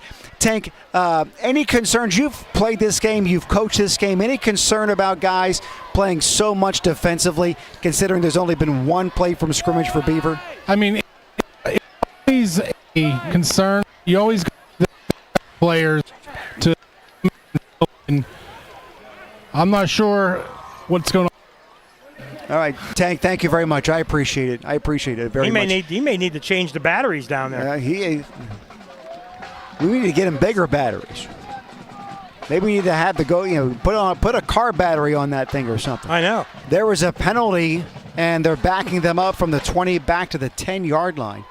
So they're going to get it 1st and 10 from their own 10. Well, after an impressive drive, Mr. Mangino, they make a mistake, let it go into the end zone, then they impound it by another penalty. So now they can't make a mistake here. They're not a big play offensive team, so they better be careful here. Armstrong takes it, tosses it outside to Rock, gets it out to a couple of yards, close to the 15-yard line. They're going to call it the 14, so a pickup of 4. For Hopewell, I think to answer your question even better is how many guys play both sides of the line? And it's not real hot tonight, but still, what's your conditioning like? Are these guys used to playing 4 quarters? Do they have a lot of backups? What's their depth? That's a question we're going to find out here tonight. Under 2 minutes to go in the first quarter. Beavers up by 7, 14-7. Snap back, fakes the handoff. Armstrong keeps it himself and is able to get first down yardage. He's out to the 21-yard line. Well, he drags 2 and 3 tacklers with him, Robert. I mean, he's stopped at about 2 yards short, and he just drags people 2 and 3 yards more because of his strength. He's tough to bring down.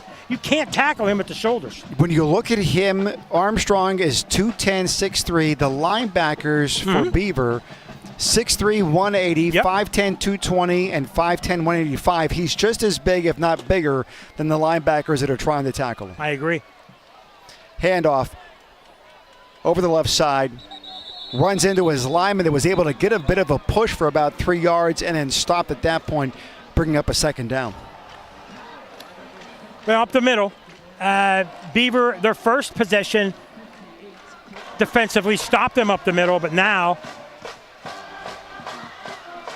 stopped them on first down. Only gave up a couple yards. Hopewell has got to try to do some different things on offense. They've only thrown one pass. It was unsuccessful. I think they need to really get that back into their arsenal.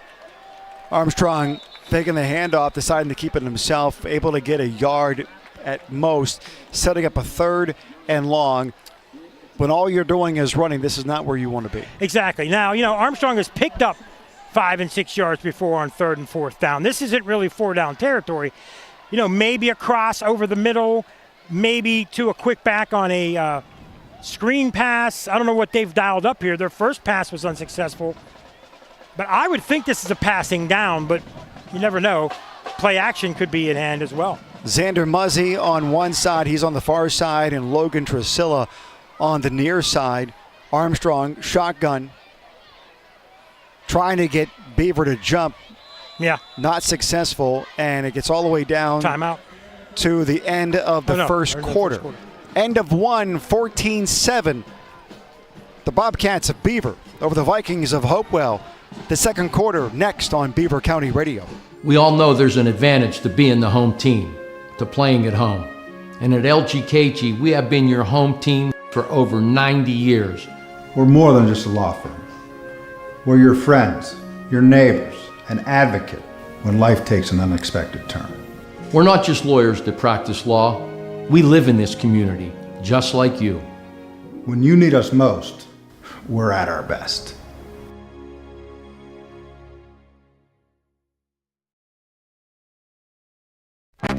Get ready to kick off your game day with everything you'll need for tailgate parties from Fisher's Foodland in New Brighton. Party trays, snacks, beverages. If you're looking for food ideas to make your tailgate party unforgettable, Fisher's has it all. Fisher's Foodland is a complete independently owned and operated grocery store focused on your daily needs for the whole family. Remember, football season is a great reason to visit Fisher's Foodland in New Brighton.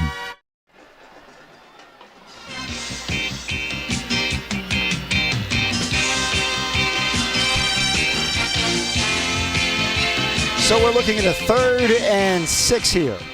Flags coming out before the snap was able to be. One thing about this Hopewell offense, it looks like it's going to be on them. Maybe for delay a game, I don't know. Yep, it's against them. One thing about their offense, it's a great offense to kill clock and kill time if you have a lead. But when you have a deficit, you don't want to get too far behind. So we'll find out because they're 3rd and 11 now. 3rd and 11 from their own 21. That's from their own 20. They have to get to the 31-yard line for a first down. Similar formation, once again, if you're listening on the radio or the Beaver County Radio app. Wide receivers split wide. The referee is calling for the clock, I think, to be reset to 12 is what he said. So I don't know why, but the penalty was pre-snap. So the 2 seconds went off the clock and shouldn't have. That's what that delay was about. Okay. So we're back to 12 minutes on the clock. The referees are happy. The officials are ready to go ahead and let them play. Armstrong once again, shotgun. Takes the handoff. He's rolling right, looking for somewhere to go. And he is crushed in the backfield. What a tackle. Their leading tackler in on that one for Beaver. And got a loss of about 8 on the play. They're all the way back to the 14-yard line, setting up a 4th and forever at this point. Looks like a 4th and 18. Quick look at the Fry Transportation Update Desk scoreboard. Blackhawk now leads 29-14 halfway through the second quarter. Looks like Veneer Brooks, a kid being looked at by West Virginia and Akron, had a 56-yard run. So Blackhawk really playing well against a pretty good team. Hopewell with the kick, gets it away, taken at the 50-yard line.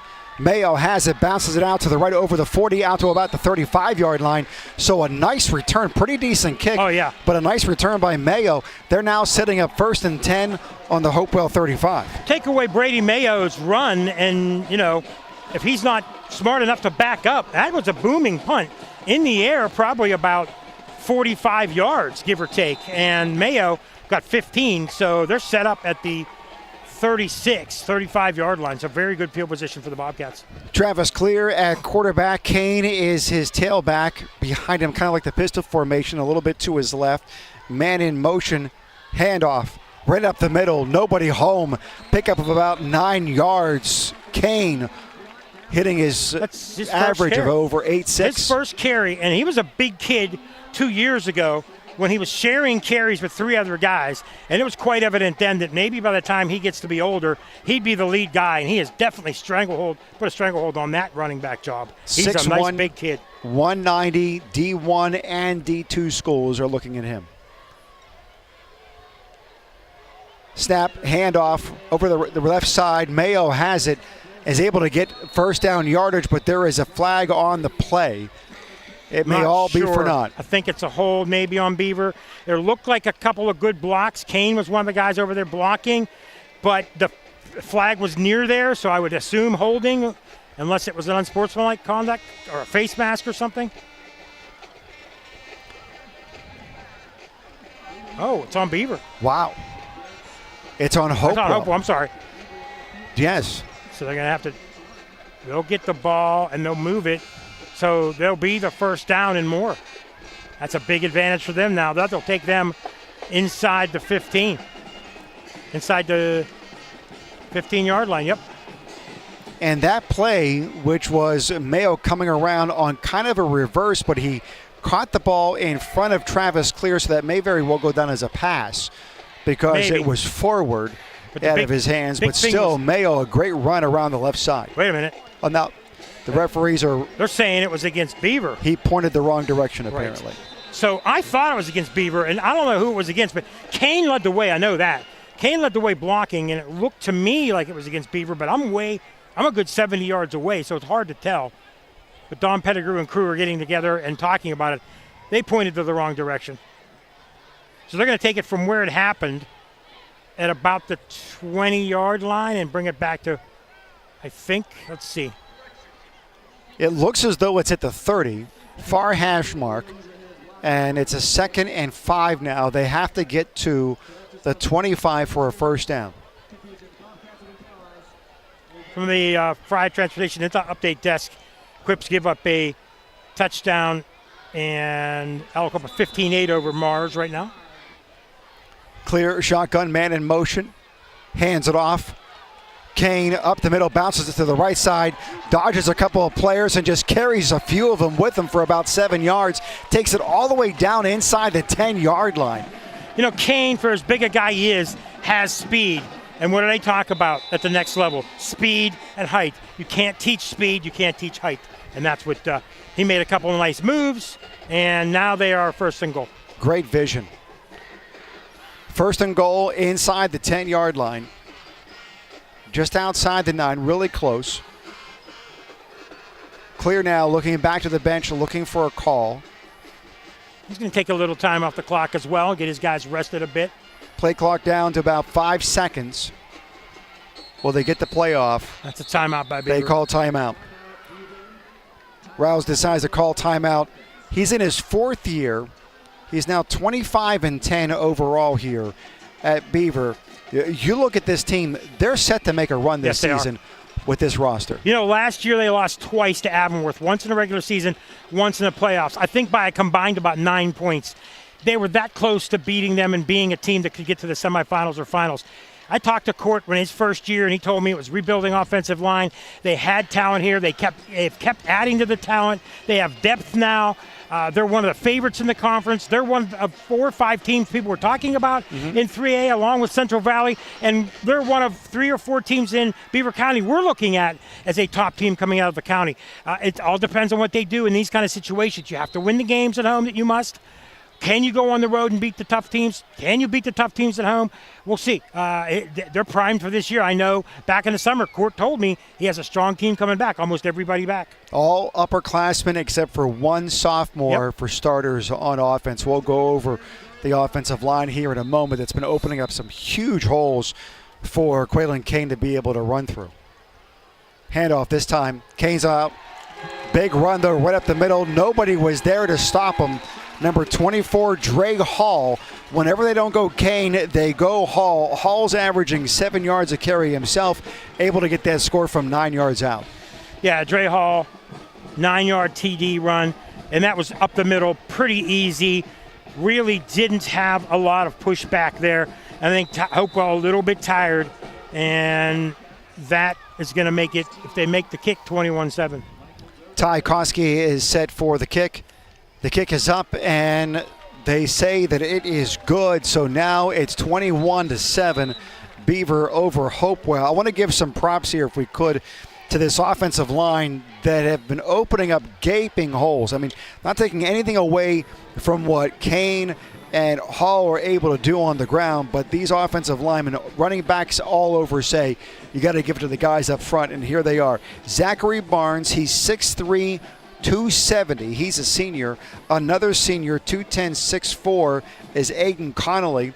Anthony Tony Robinson, he's a junior, 6 foot at 225.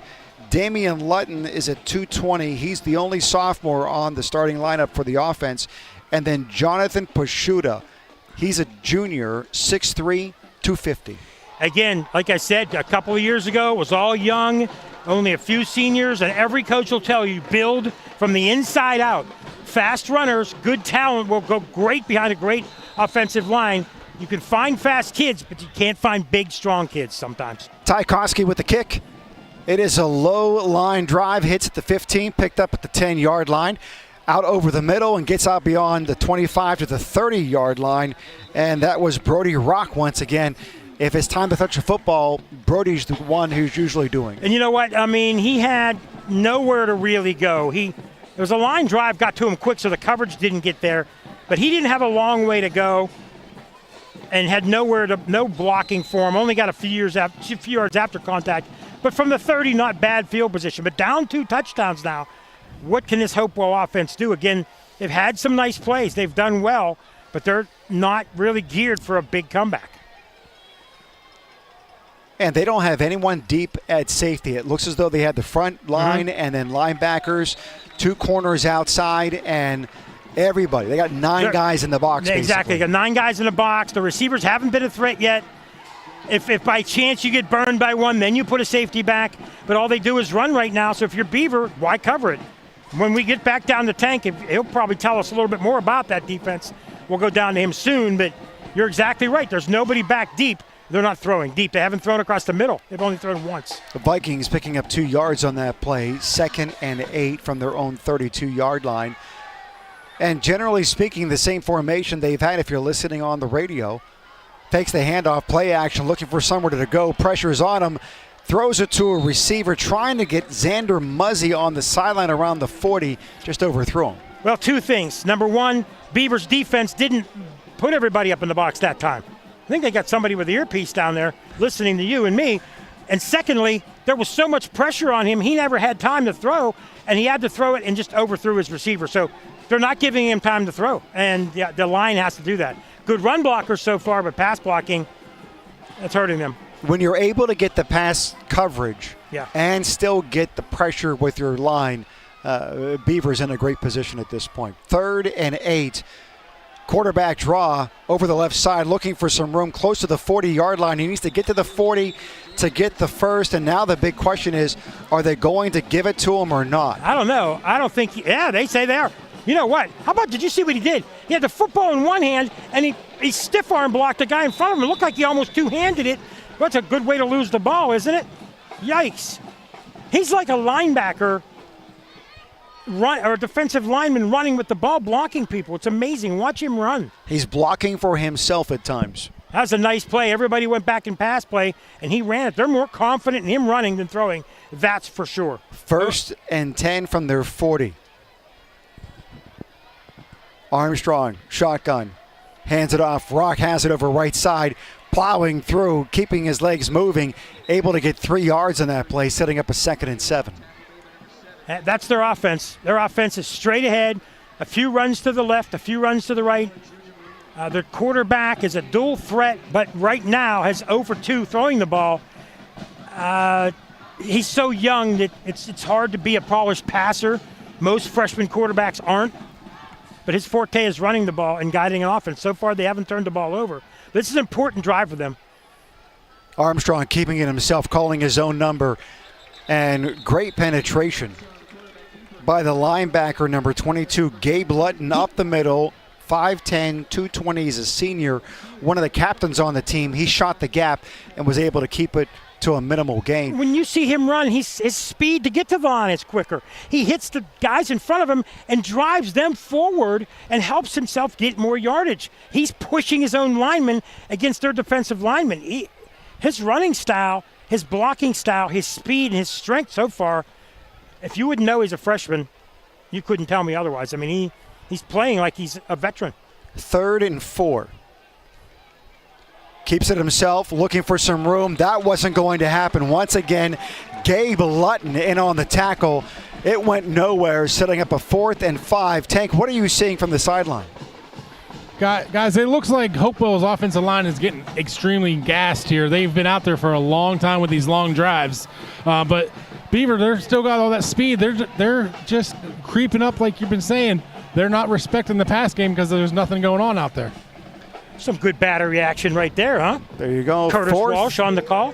4th and 4 from their own 46, and Hopewell's going to go for it. This is a big play.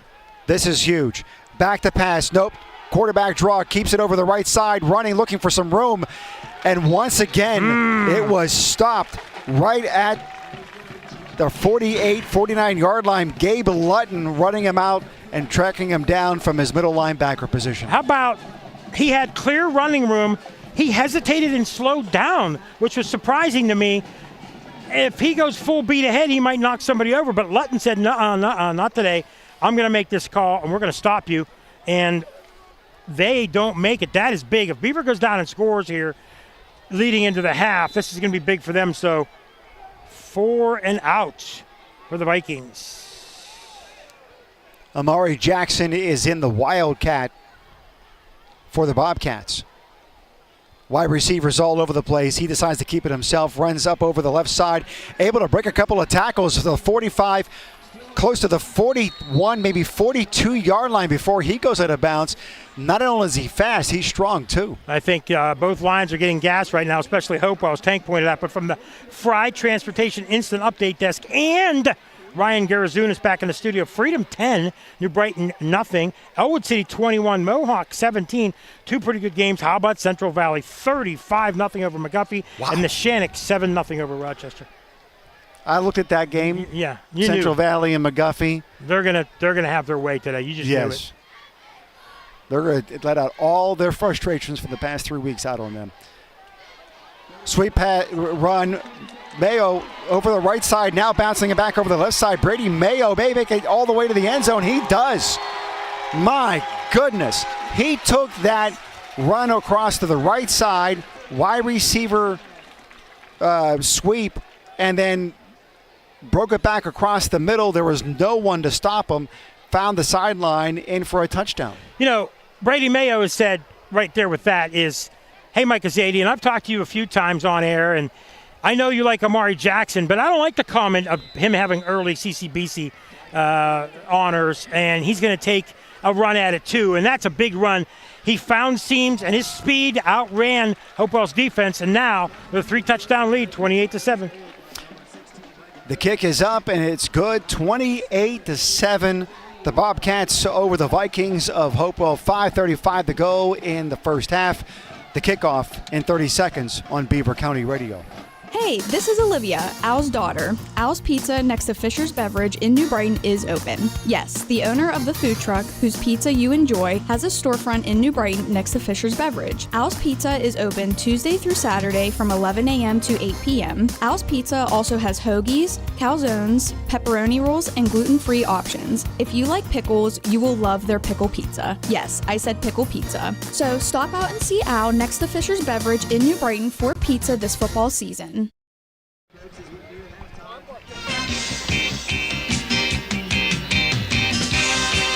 28-7. The Bobcats all over the Vikings here in this first half. Kick is off and bounces at the 11, and it continues to bounce and roll out of bounds. That was a very gutsy call by Brody Rock, the freshman, to see and hope it was going to roll out of bounds, because that could have been just disastrous. See, that's another freshman mistake. You're 2 yards from catching that ball on a line drive, and you've got speed, and you're back there for a reason. Catch the ball, hope to break something. I get not picking it up after the bounce, because you might get it mid-bounce and fumble it. You're taught not to pick them off the bounce, but you got to catch that and run. Now you're backed up even further than you want to be. You're down 3 touchdowns, and there's a penalty on the play, and it's going to go against Beaver, and Beaver trying to keep Hopewell in this game. Yeah, the penalty being that it was kicked out of bounds. Oh, okay. But it was interesting about that, for those of you who are listening, unable to see on the video from our Facebook Live, is that the ball initially bounced right between the hash mark and the number. So it was a really gutsy call to hope that it would actually roll all the way out of bounds, and for Hopewell, it ultimately did. So 1st and 10 from the 35-yard line, hand off the Rock over that left side, and the defense for the Bobcats just swarming at this point. Brady Mayo in on the tackle on that one from his defensive back position. And it's more like like the safety position, because he wasn't playing in the corner on that one. Well, you're talking about college kids in Jackson and Mayo on defense and offense. You're talking about a veteran offensive line. And Beaver with just a little bit more depth and a little bit more talent. It's an up-and-coming Hopewell team. And, for Hopewell, it's a team that just can't make a lot of mistakes. And every little mistake has cost them, and they're down 3 touchdowns right now. They've got to regroup. Shotgun formation, 2nd and 10.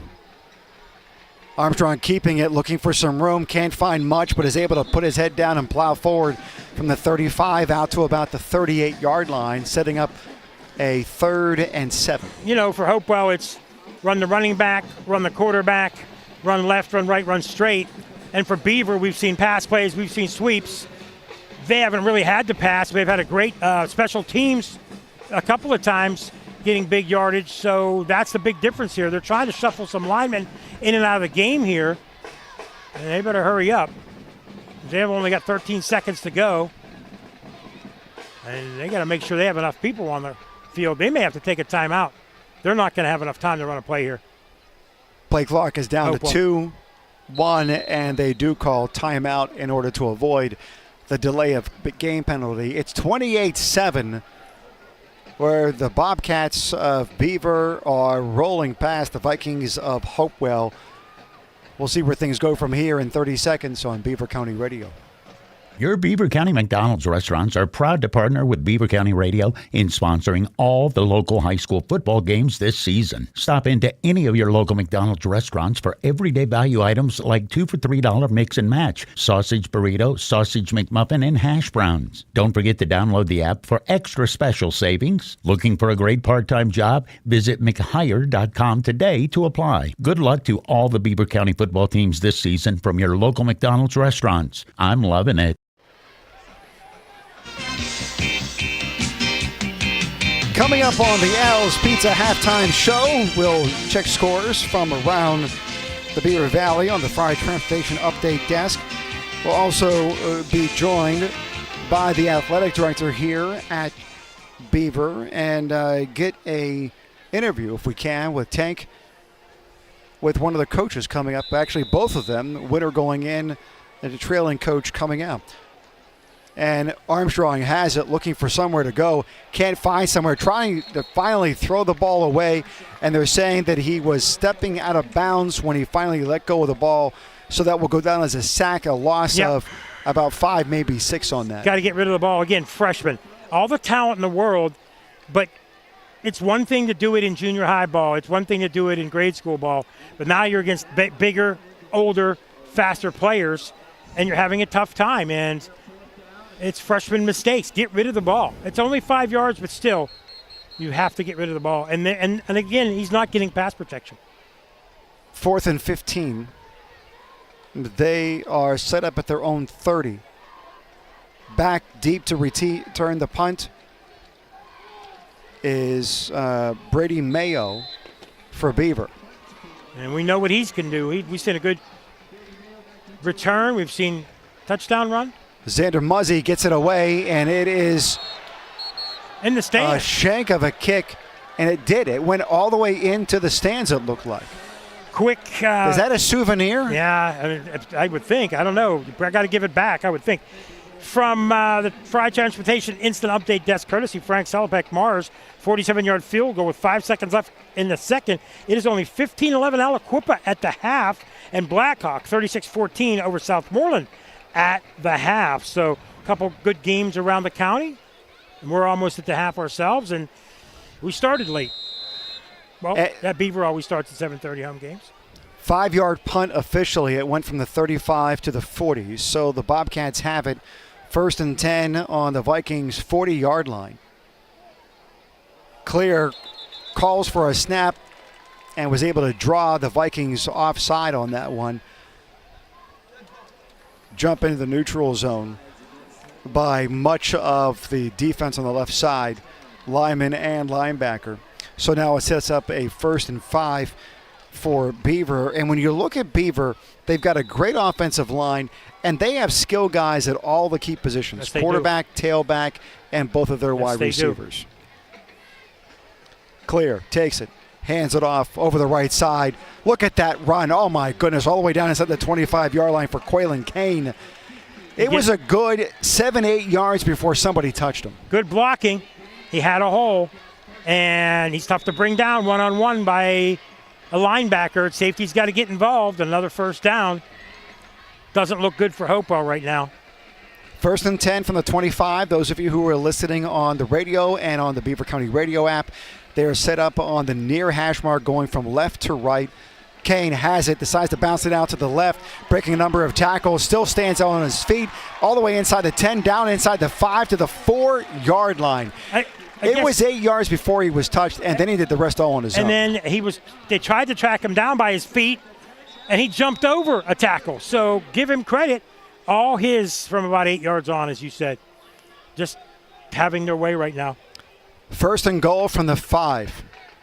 Travis Clear, shotgun, Kane in the pistol. Hands it off to Kane right up the middle. He's pushing. The offensive line continues to surge. Is he in the end zone?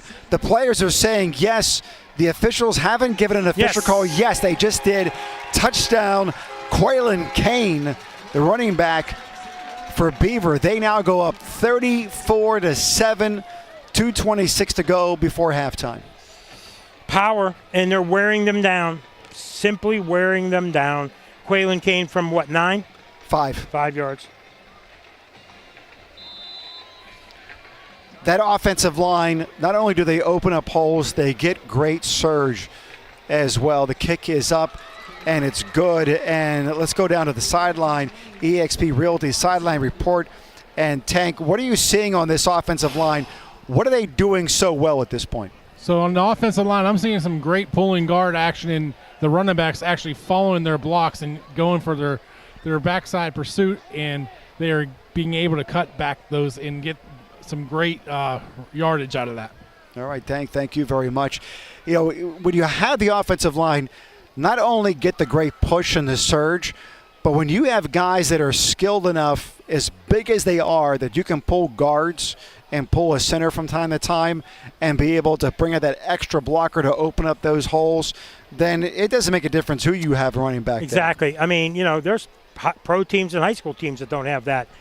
And when you have that, those big guys blocking for you, gives you that extra burst. You don't get hit after 2 or 3 yards. You get a momentum of speed. That's why they're who they are right now. Tarquinio with the kick. And it is taken at the 15-yard line. They fake the reverse. And Rock keeps it himself. He's over the 30. and then swarmed under around the 32-yard line, trying some degree of trickeration, if you will. Isn't that better than at about the 10 to 15-yard line, letting it bounce out of bounds even though there is a penalty? Get that line drive kick. Give yourself a burst of speed. Get hit and get another 5 or 6 yards. Better to start there, especially since their offense is one-dimensional right now, until they can develop a passing game. Give your offense a little bit more breathing room. So the Vikings putting up 7 so far, and they did it on a great drive. Their second drive, a lot of great runs by Armstrong and Brody Rock, but it seems to be that is the extent of their offense. They've yet to really get either of their receivers, Logan Drusilla or Xander Muzzy, in on the game, and a pickup of about 3 yards on that play right up the middle, setting up a second down. Quickly, again from the Fry Transportation Instant Update Desk, Central Valley 42-0 over McGuffey at the half. It's a timeout by Beaver. We're going to stay here or are we going to go? Go ahead, stay here. I was going to say, for one, we try not to root for teams, but, I like the fact that Ambridge is getting better, that Freedom is getting better, that Hopewell is getting better. Because when the teams that were near the bottom get better, it gives better competition throughout the valley. Yes. Riverside.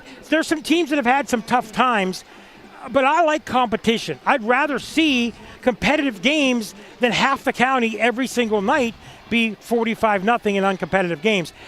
It takes time to build. They told us last week, John McCouga told us at New Brighton, it takes time to build. They told us last year at Freedom, Blackhawk, Hopewell, all these teams rebuilding. Every single one of these teams has been a playoff team in the past, has had proud tradition. I want to see these teams get better because that's what I want, competitiveness for the crowds on Friday night and for us as well. Right. You want to see the guys do well. Yeah. They put a lot of effort into this. They started early in the summer, right, and they're going through all the heat drills and all of that. They're putting in the time, and you want to see them all be able to succeed in what they're doing. Armstrong sweeps it outside, but the toss, and that went nowhere quick. A loss of a couple of yards, trying to get Rock out in space, and it was read beautifully by the Bobcats defense. No blocking. He was on his own out there. 2 guys tackled him. He was the only person out there, and you have to have someone. And you could just tell by the way Hopewell slowly walking to the sideline. I wouldn't be. Yeah, they called timeout as well. Yeah, I'm sorry, Beaver calls timeout. Yeah, again. Beaver calls timeout. They're looking to get this ball back. The clock is still running, even though there was a call of timeout. They're going to have to take care of that and readjust the clock as it's all the way down to 36. Nobody in the press box. 35. Somebody it. is not paying attention to what's happening out on the field. You got one job, man. You got one job. But the Bobcats, they're looking at going up and making this a 35-point game before halftime. I agree. And no one has stopped the clock yet. They're not going to get the ball back. This is kind of odd. And no one has noticed that the clock is running.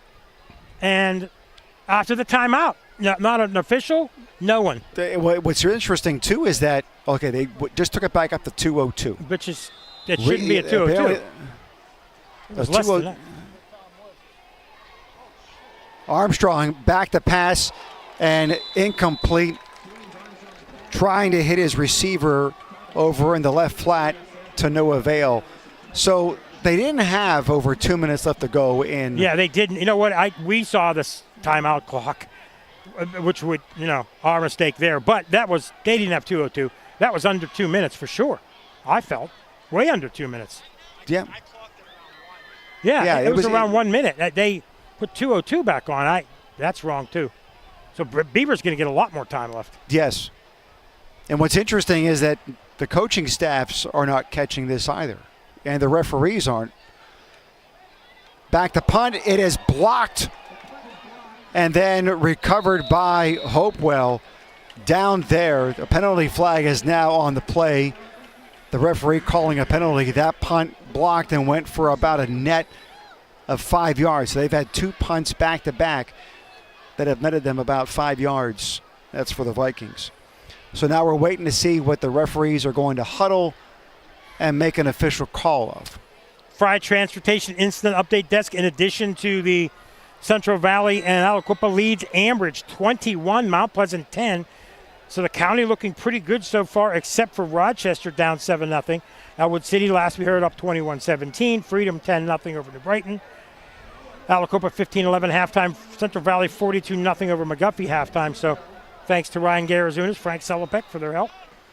All right, we're still waiting for the officials to make an official call. The offense for Beaver is on the field. The defense for Hopewell is on the field, but nothing at this point again. Officially. They're still walking around trying to figure out what's going on.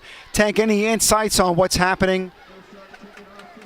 It sure looks like they're calling unnecessary roughness on Hopewell here.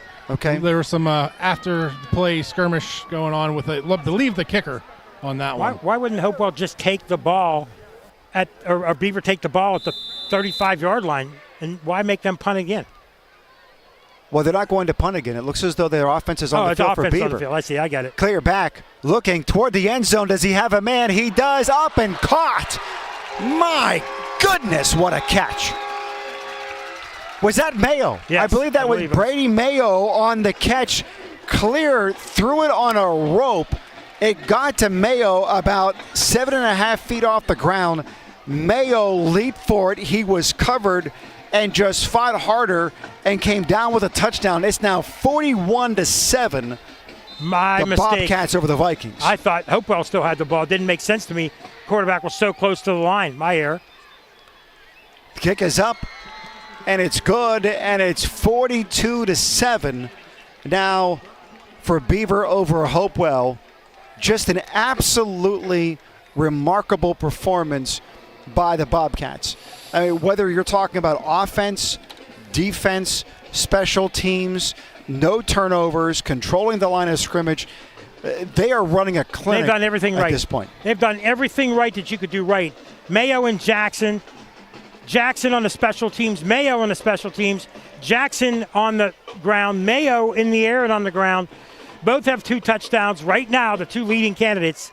You could throw Clear in there too. And Mayo and Jackson on defense as well. It's going to be a tough call right now for CCBC player of the game on that side of the ball, on that side of the line. And the other side, Hopewell, you've got to think their quarterback is one of their leading guys for it. But, when at 14-7 game, all of a sudden it's 42-7. Hopewell was right in this, and they had the ball, but couldn't advance it and get a first down, and they've been downhill ever since. The kick is away, and it's taken at the 11-yard line, straight up the middle over the 20 to the 25, continues to push and churn and gets to about the 26. Brody Rock on that return. And I think Tank will agree with this on this, is a young line for Hopewell. They can do good in bursts, do good on certain series, but overall for a whole game, a veteran line's going to take over, and that's what's happened here. Hopewell just a little bit tired, not as seasoned, and this is why they're having a tough time, and Beaver is dominant right now, and this is why Beaver's one of the favorites in 3A. Minute 31 to go until halftime. Beaver up by 35, and we will get a running clock coming out in the beginning of the second half.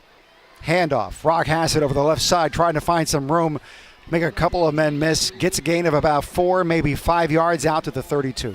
And this is in the second half where if you're Court Rouse, you say to yourself, okay, we have a running clock. Maybe you start your main guys on the first drive. But with a running clock, you're going to have the ball 2 or 3 times. You put as many reserves in there. You don't get Clear in there. You don't get Mayo, Jackson, most of your top linemen. Get them out of there. Save them. Don't get them injured. And let the JVs play in the second half.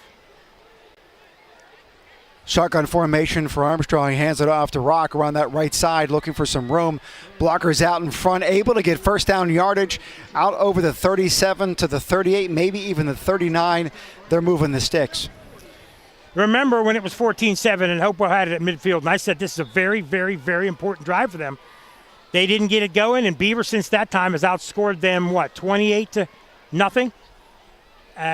They didn't convert. They didn't move it along. They didn't kill clock, and Beaver found ways to score easily. Armstrong back at the shotgun formation. Rock to his right side. ready for the snap. Hand off to Rock over that left side. He has some room. Breaks over the 45-yard line. Nice game. Pick up of about 6, maybe even 7. They're going to give him 7 on that run. So the offensive line getting a nice push on that left side. Yeah, they are. And I'm not sure if Beaver has all their starters in right now, but it was a chance to give them a rest. And they are going to run out the clock, and we go to halftime. 42-7 is the halftime score. The Bobcats all over the Vikings here in Beaver. Let's look for Tank. Tank, do we have a quick little interview with you, my man? Yes, sir. We got Coach Rouse here. So, Coach, your offense is scoring at will. Can you keep that up for this half? I mean, our kids, we had a really kind of old school week this week. We went kind of back to basics. The kids prepared at a high level this week, and we talked about it all week. It's about playing a clean game and executing. As long as they execute, then we'll be successful. Yeah, you guys looked like you had a little hard time containing their quarterback there for a little bit, but you guys made some nice adjustments and filling in those gaps. Explain a little bit about that. Yeah, I mean, our run fits were off a little bit. Yeah, credit to them. I mean, the kid made a couple nice plays. They've got some movement on our 3 tech up there. We just talked to the kids about, more technique and making sure our run fits were correct. All right. Thanks, Coach. You're playing great. Thank you. Thank you very much, Tank. Tank and the eXp Realty Sideline Report. That's part of the Al's Pizza Halftime Show. It resumes in just minutes on Beaver County Radio. Hey, this is Olivia, Al's daughter. Al's Pizza next to Fisher's Beverage in New Brighton is open. Yes, the owner of the food truck whose pizza you enjoy has a storefront in New Brighton next to Fisher's Beverage. Al's Pizza is open Tuesday through Saturday from 11 a.m. to 8 p.m. Al's Pizza also has hoagies, calzones, pepperoni rolls, and gluten-free options. If you like pickles, you will love their pickle pizza. Yes, I said pickle pizza. So stop out and see Al next to Fisher's Beverage in New Brighton for pizza this football season. In order to call the right play, you have to be able to communicate. Dental hygiene not only affects appearance and eating habits, it can also have an impact on your ability to speak clearly. Dr. C. Timothy Lip wants you to keep your teeth in the game, and he has a playbook designed for success so that you can call the right play or even call an audible. Get suited up for a win, or at least a winning smile, by joining Dr. C. Timothy Lip's team in Beaver Falls or Robinson Township. Visit lipdentistry.com. Can you believe fall was already here? This is Diane Ireland of Ireland Contracting. Improve your home energy efficiency and curb appeal with Ireland Contracting. Get new windows, siding, and roofing professionally installed by one of the top contractors in the Pittsburgh area. We specialize in premium siding, Owens Corning shingles, Pella windows, and more. Save your money for the holidays and use 12 months same as cash financing. Call 1-800-NEW-ROOF or visit IrelandContracting.com. Get ready to kick off your game day with everything you'll need for tailgate parties from Fisher's Foodland in New Brighton. Party trays, snacks, beverages. If you're looking for food ideas to make your tailgate party unforgettable, Fisher's has it all. Fisher's Foodland is a complete independently owned and operated grocery store focused on your daily needs for the whole family. Remember, football season is a great reason to visit Fisher's Foodland in New Brighton. When you talk about community involvement and safety, the name Fry stands at the forefront in Beaver County. Fry Transportation's mission is to continue to raise the bar as the gold standard in their industry by providing the safest, most reliable, and cost-efficient transportation service in Beaver County through their strong relationships with their communities, best-in-their-class drivers, equipment, and technology. There's nothing more important than the safety of their students, employees, and community members. Fry Transportation, where the quality of their organization is characterized by the makeup of the individual behind the wheel. Zookie's Sports Tavern on Constitution Boulevard has the best wings and homemade sauces in Beaver County. Zookie's Sports Tavern is the perfect place to grab a bite to eat or a cold beverage before high school basketball games. Zookie's Sports Tavern has a heated and enclosed outside bar equipped with several big screen TVs and is the ideal place to watch all of your favorite sports. Don't forget to become a VIP for discounts and special offers at Zookies.com. That's Zookie's Sports Tavern on Constitution Boulevard. Try to catch them at the end of the game. Welcome back. I'm Mangino along with Mike Asadian. We'll check in with Tank in a moment. This is the Al's Pizza Halftime Show. It is from the McGee Heating and Air Conditioning broadcast booth. And we are joined by the athletic director of the Beaver Bobcats, Kevin Krasowski. And Kevin, did you dial it up just this way, this score at halftime? Is this the way you pictured it? No, not at all. I did call for the beautiful weather tonight. Thank you very much. We appreciate that because we've been rained out the past couple of weeks. Yes. Last few Friday nights have been not your standard Friday night lights. So this is a perfect night for us here at Beaver. Packed stands. You have youth night and dedication to Bob Barrickman earlier before the pregame. Couldn't ask for anything better. This is my first time broadcasting here. What can you say about the level of support that you're getting from the fans? Because we noticed looking over the fence here that you guys have it's almost a packed crowd. Yes. Our homestand fans over here, they're packed pretty much every game. That's what we see standard for our football games. We're just glad we're playing a local team like Hopewell and had the other side packed tonight as well. Talk to us, Kevin, about preparation for something this big. It's more than just yourself. You're running around like crazy, but you have concession, you have people with the band, you have people at numerous gates. It takes a crowd of people to help on a big football game like this. Absolutely. We have a great staff here that helps us out with our athletic events, starting with my athletic secretary, Nancy Gailey. We're here at 4 o'clock. We're getting all the pregame stuff ready, all the ticket booths, the boxes. We have all our ticket takers come in early. And we actually feed them so that they can, come right after school or their work job, come here support us for our whole evening of athletic events. Football drives the community. It drives the school. When football's successful, it leads into your winter sports. And the school spirit just gets bigger and better.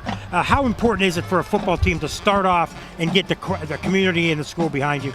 For sure, it's very important. They're our biggest draw, as you said. Our soccer teams are also doing very well this fall, and it carries over into cross country, golf, and girls tennis. All of our fall sports are supported by our parents, and that school spirit does carry over from one to the next.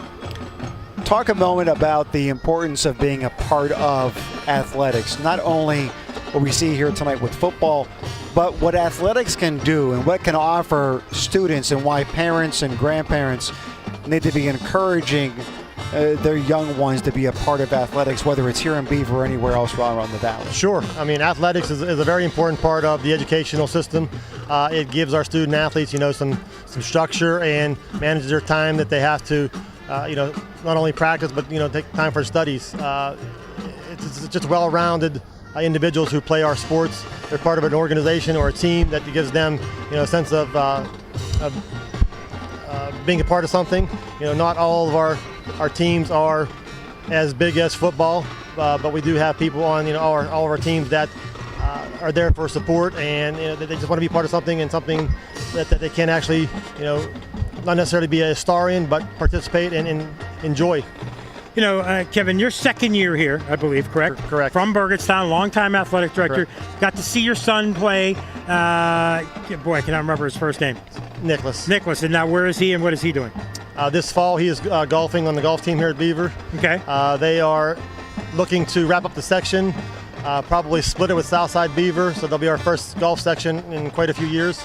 It's been fun watching him here the last 2 years in person with basketball, golf, and being in your second year, there are some changes. New basketball coach. You had a girls basketball coach last year.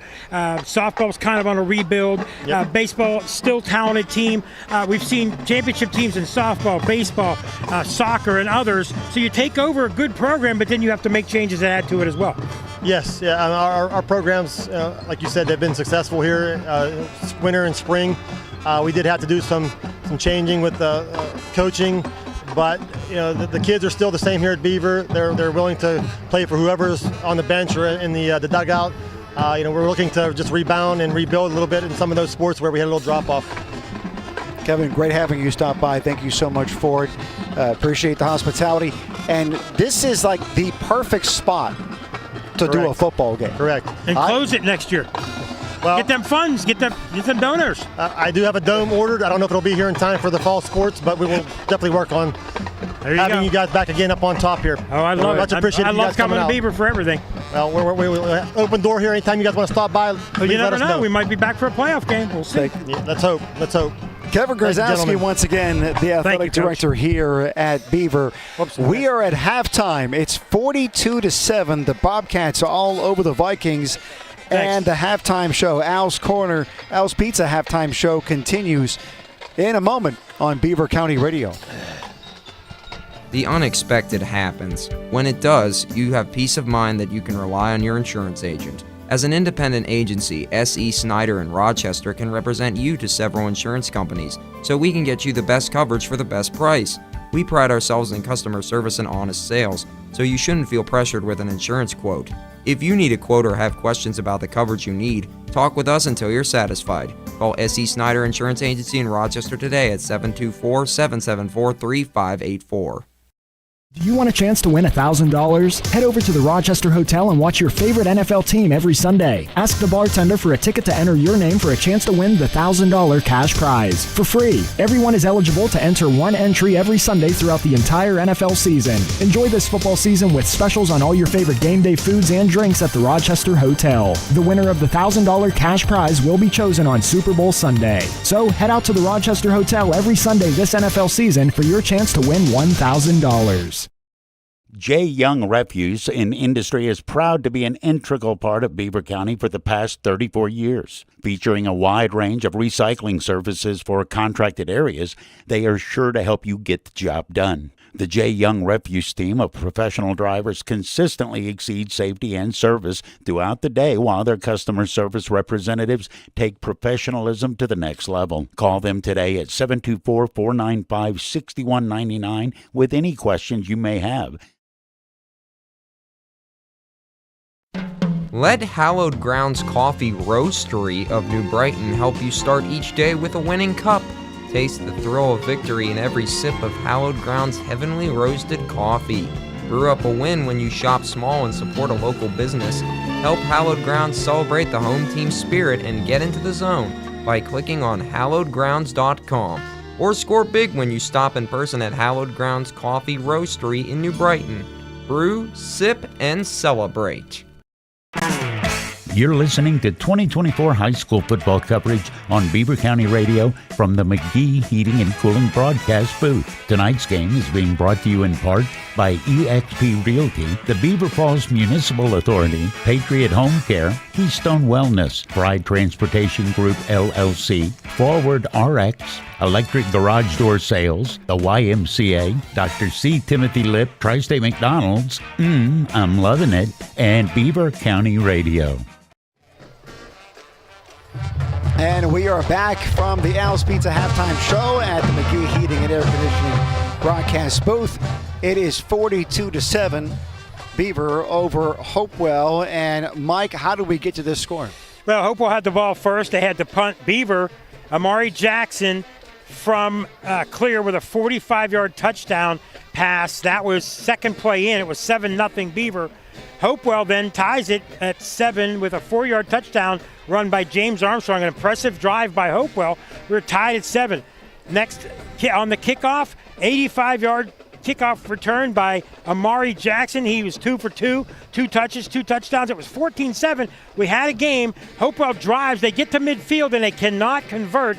They had to give the ball up. And from that point, they punted, 4 and out, punt, end of half. Where Beaver, on the other hand, at 14-7, scored 4 straight touchdowns. The first was Dre Hall.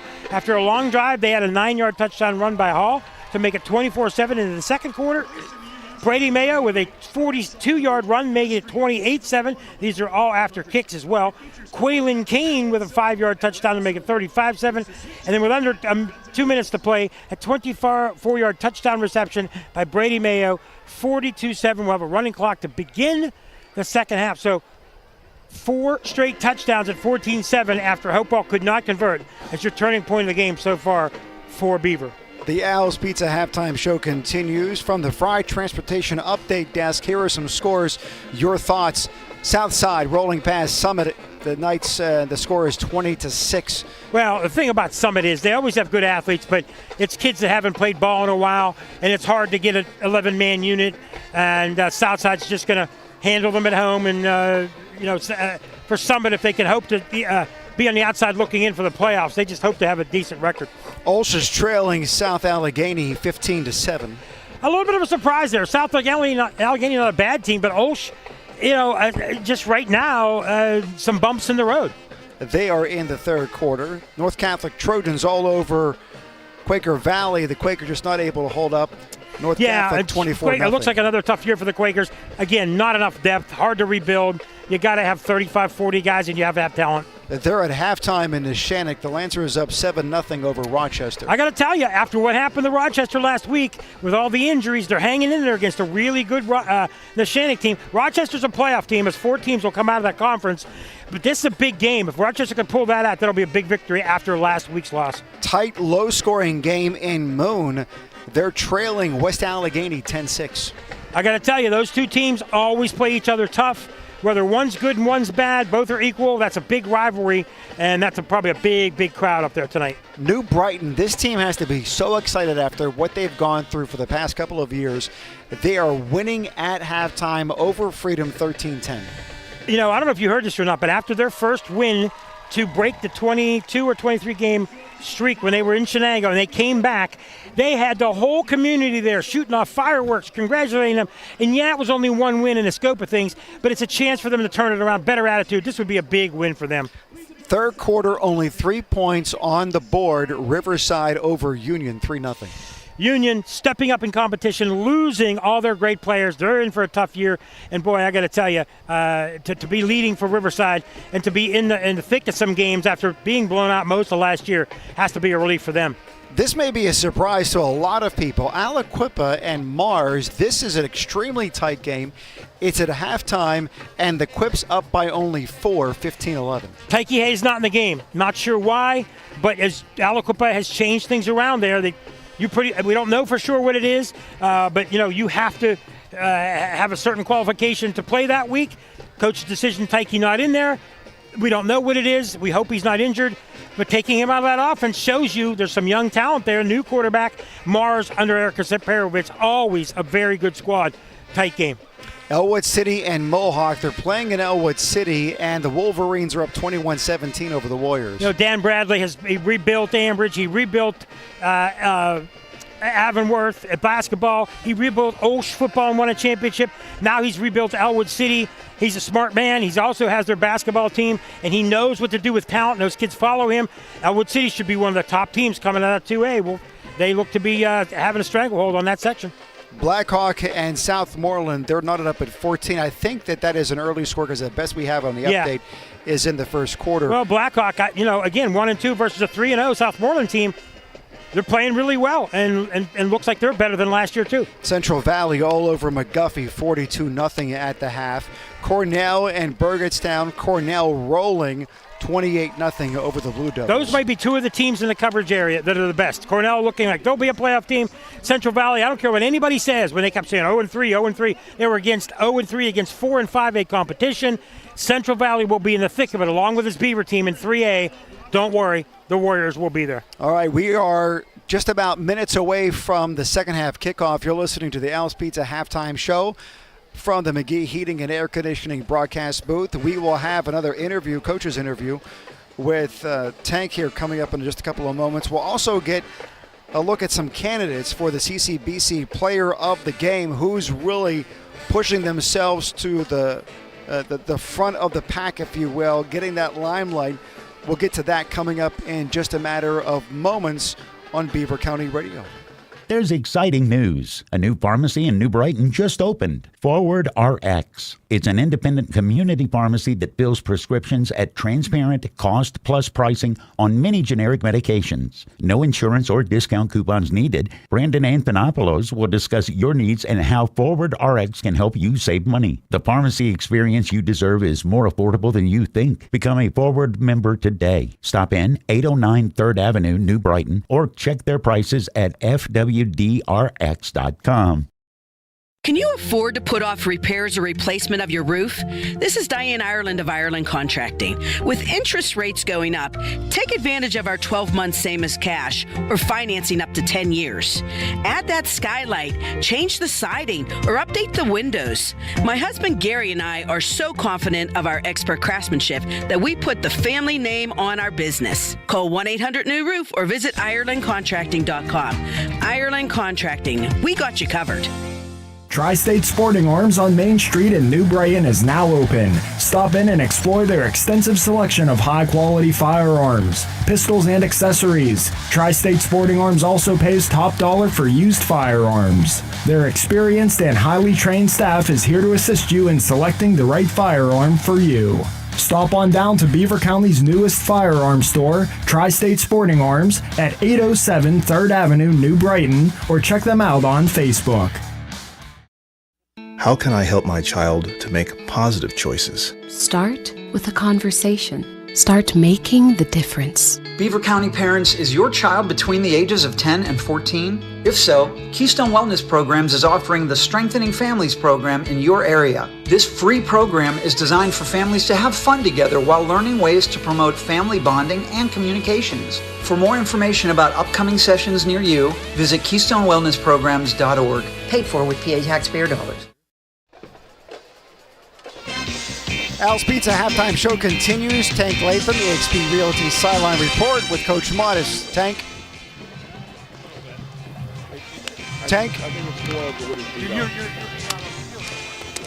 He's in a bad spot. You know what I mean? And then how are you playing on control? Tank, are you there? He's in a bad spot.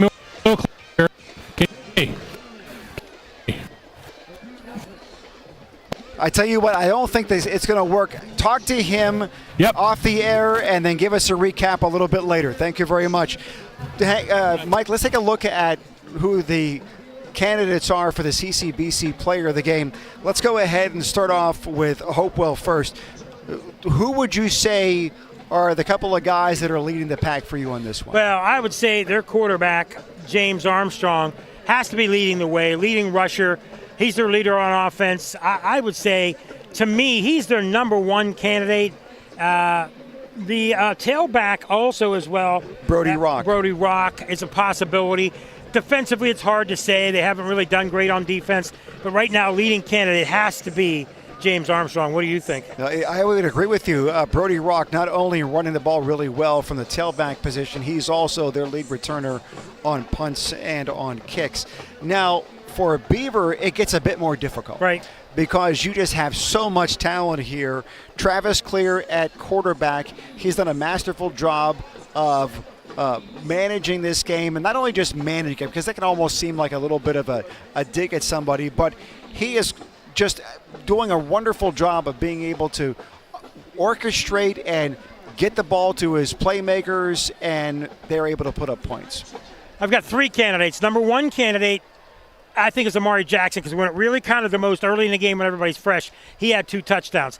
Then my second leading candidate has to be Brady Mayo. But my third leading candidate, Keith Walsh. Keith, if you're listening, he had a shot at the moon, and I need you to get a shot so these fans can see the cracker plant in the background. It is unique to any other stadium in Beaver County. It's a lighting in the back. Great work by our cameraman as well.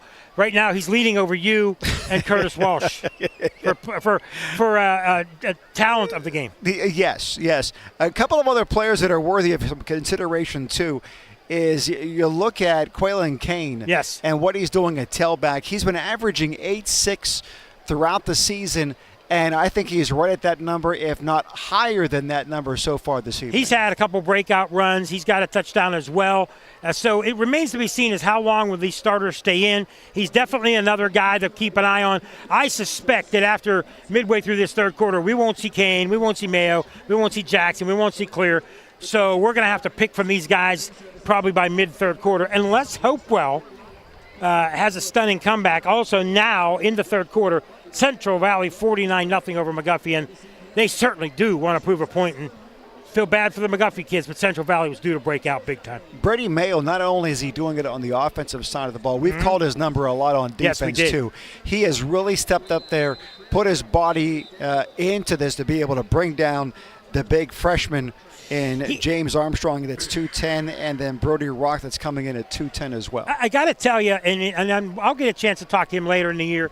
You know, the thing about that young man is I've seen him play basketball. He's one of the best basketball players in Beaver County. He's really good playing football. He's really good playing baseball. He plays baseball because he wants to play with his friends. He told me a lot of people think it's his best sport, but baseball can be a little less exciting than football and basketball. He loves basketball. He's going to see where the recruiters take him before he decides. You mentioned Bucknell looking at him, but I know he's probably going to want to go for basketball or football, but don't forget about him as a baseball player because they have a heck of a baseball team as well. 6'1", 185. If you got the legs and you got the moves and you can shoot it, then you're playing basketball at the next level. All right, here we go. Hopewell, they received on the opening kickoff after winning the toss. They are now going to kick the ball off here. And the kick is deep, and Brady Mayo gets it at the 5-yard line and decides to bring it back over the 20, 25, has a lane, 30, 35, 40, 45, 50. He's gone. 30, 20, 10, touchdown.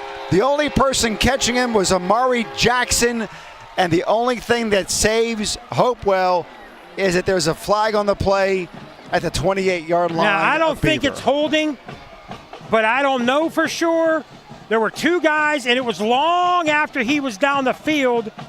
I thought there might have been holding at the 50-yard line, but we'll see. That's both teams.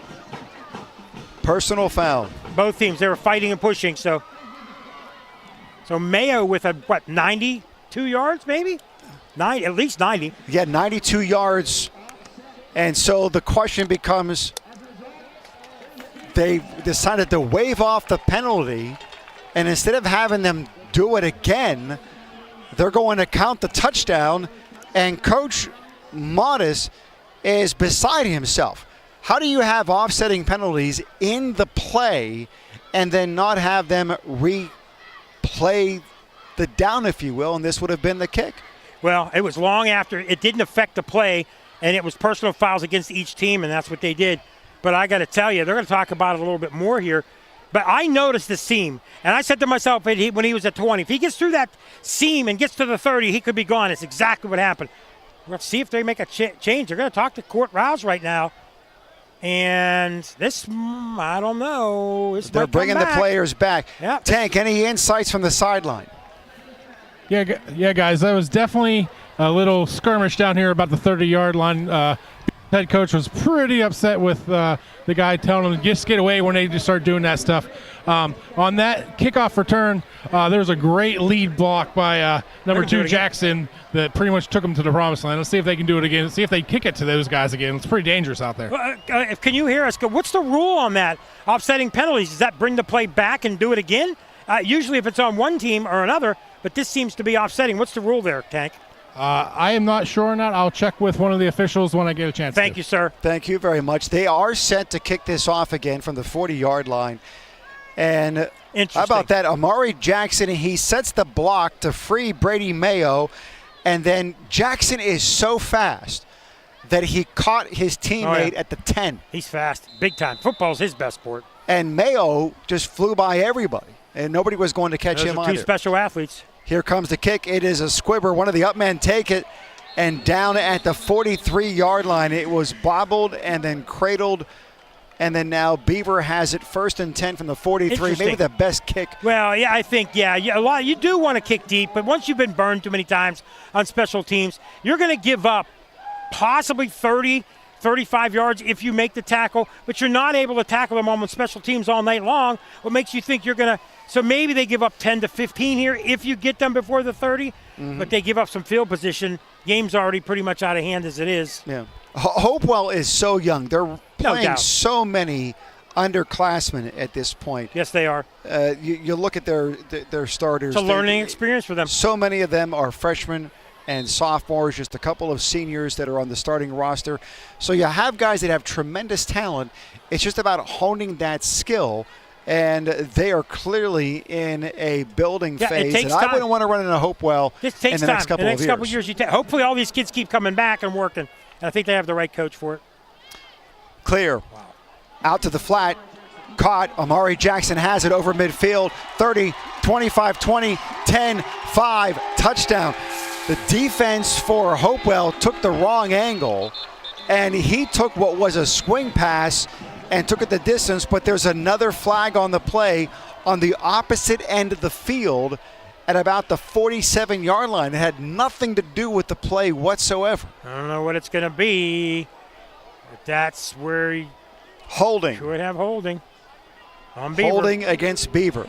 Hey, I don't want to be the critical Nancy up here, but you're up 35. I'm a little bit surprised you're passing the ball there, but it is what it is in today's game.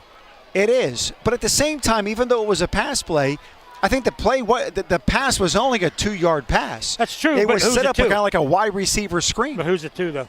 Amari Jackson. Top player. And Yes. did you see how he glided down the sidelines like a deer, like an antelope?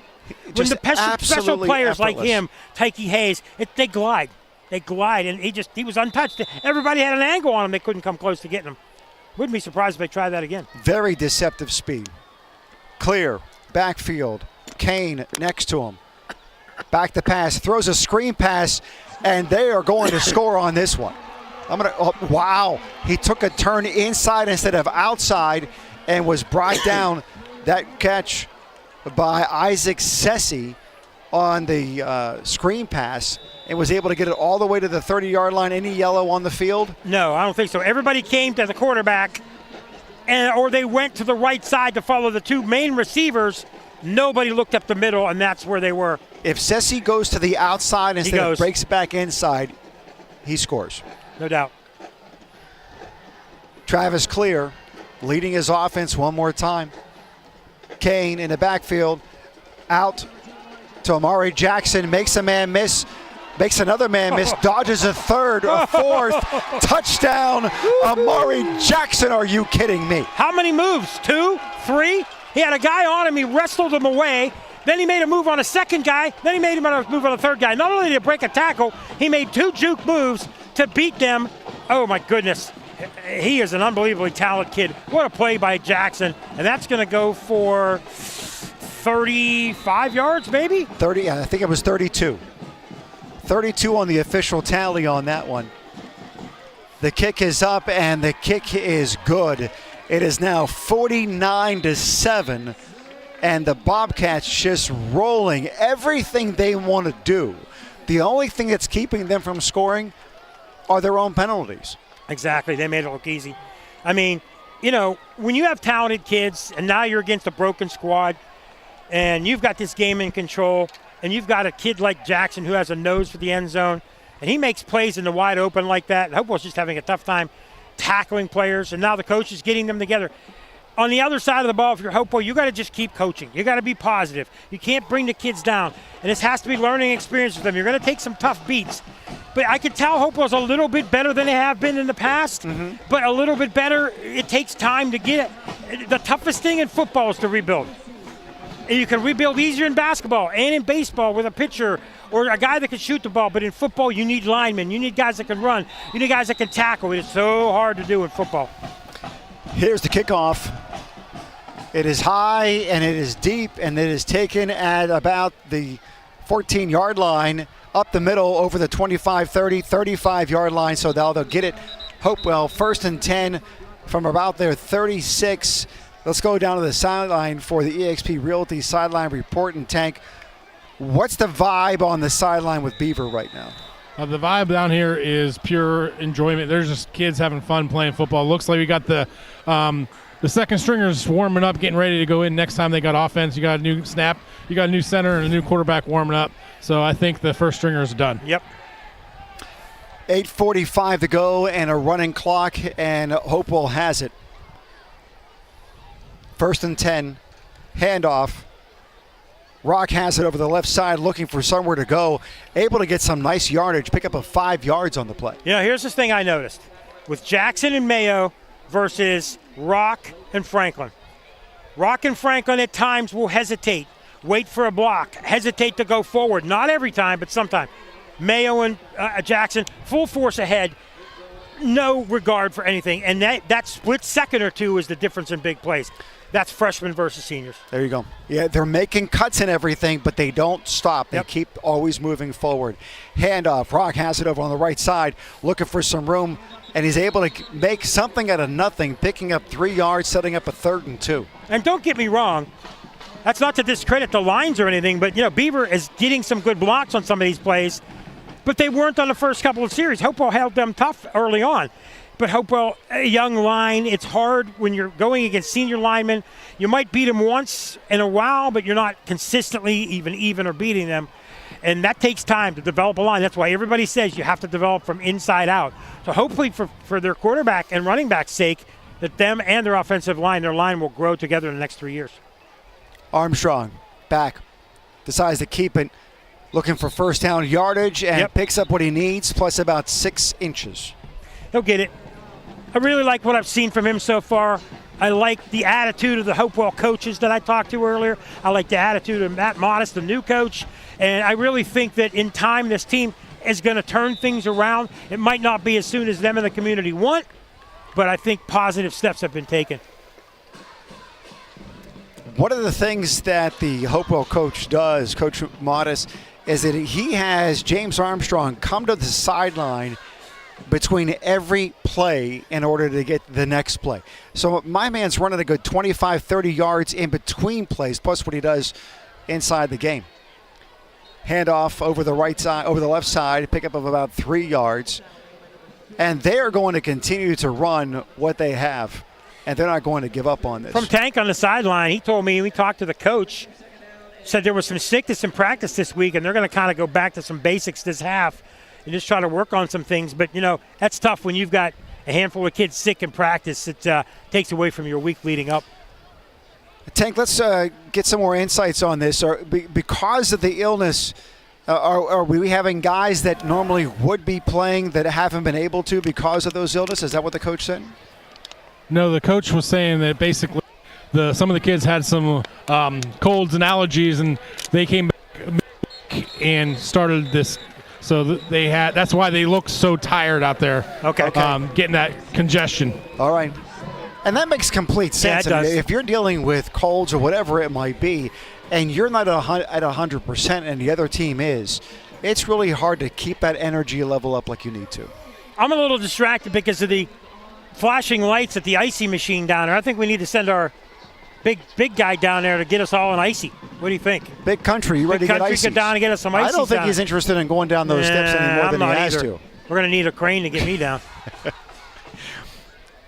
All right, so we're looking at a penalty on the play against the Vikings. They're backing them up what looks like 10 yards. And holding on the play. You feel bad for one team when things are out of control like this.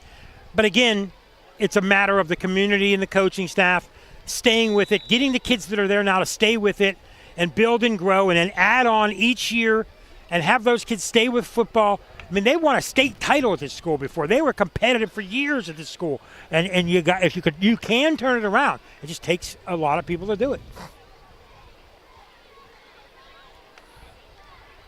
Snap back, shotgun, has it over the middle, pass and catch. First completion of the evening. That throw was to Logan Tresilla by James Armstrong on a slant play and wide open with no safety help, and he was able to get the first down. And that was a perfect line drive throw. Pretty strong arm from the young man.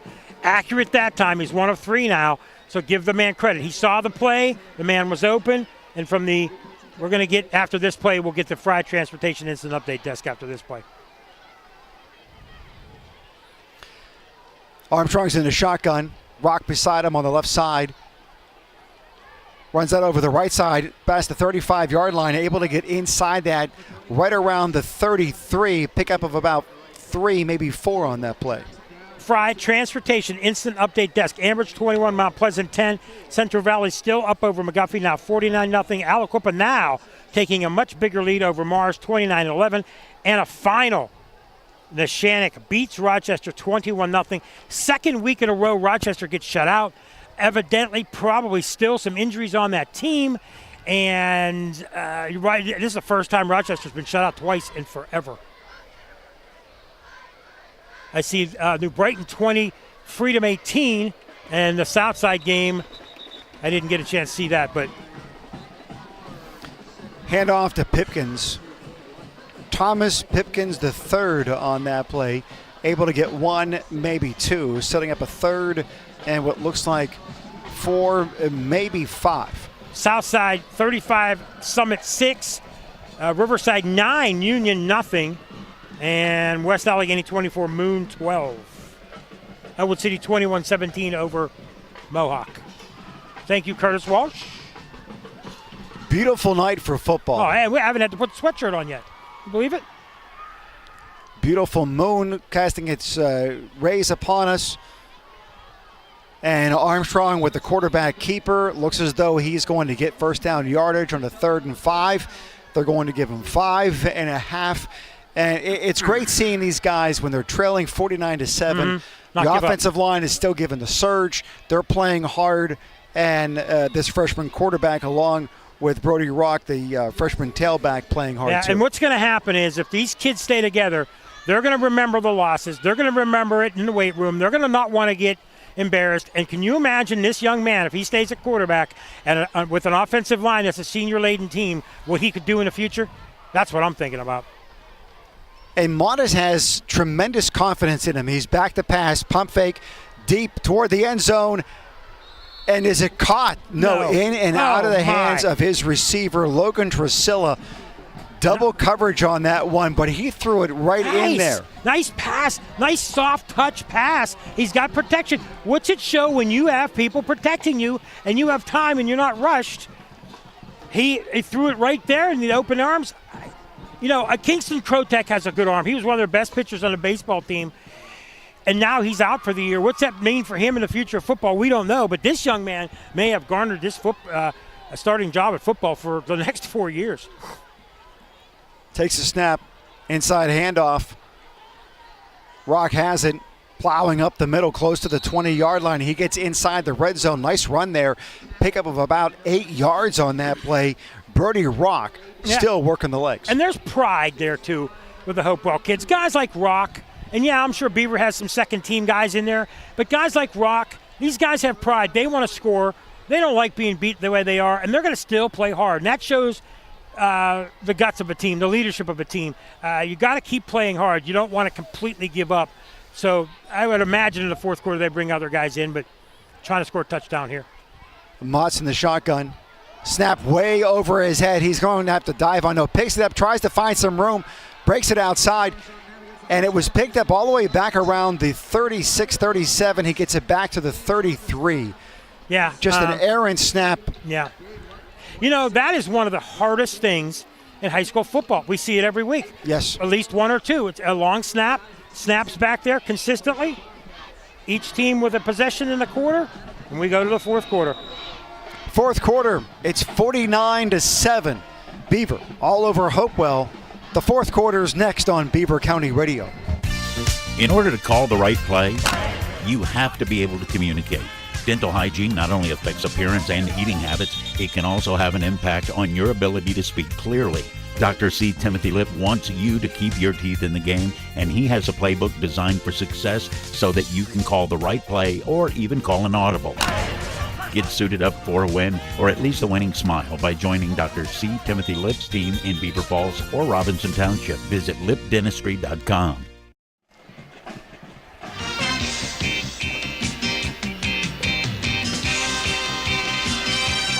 Here we go. 49-7. We are in the fourth quarter. And it's fourth and forever for Hopewell. And Tank, you're calling for a field goal attempt here? You think you can make it from this distance? You mean you were watching him in warm-ups? Yeah. It would be a good challenge. That's for sure. It would be a good challenge. Rocco Marcantonio. Oh, he's going to try it. Inside in practice, he was hitting from over 45. This thing here is set up at 54 yards if he can make it. There's no way. Xander Muzzy with the hold, the kick, it is up. It has the, He just missed by the left, but there was a whistle before. if that might give him a few yards. It just missed wide left by maybe that's a against yard. Beaver. That's against Beaver. That's going to give him a few yards. He Let's see just what the missed wide referees left call. by like 5 yards. He had the distance.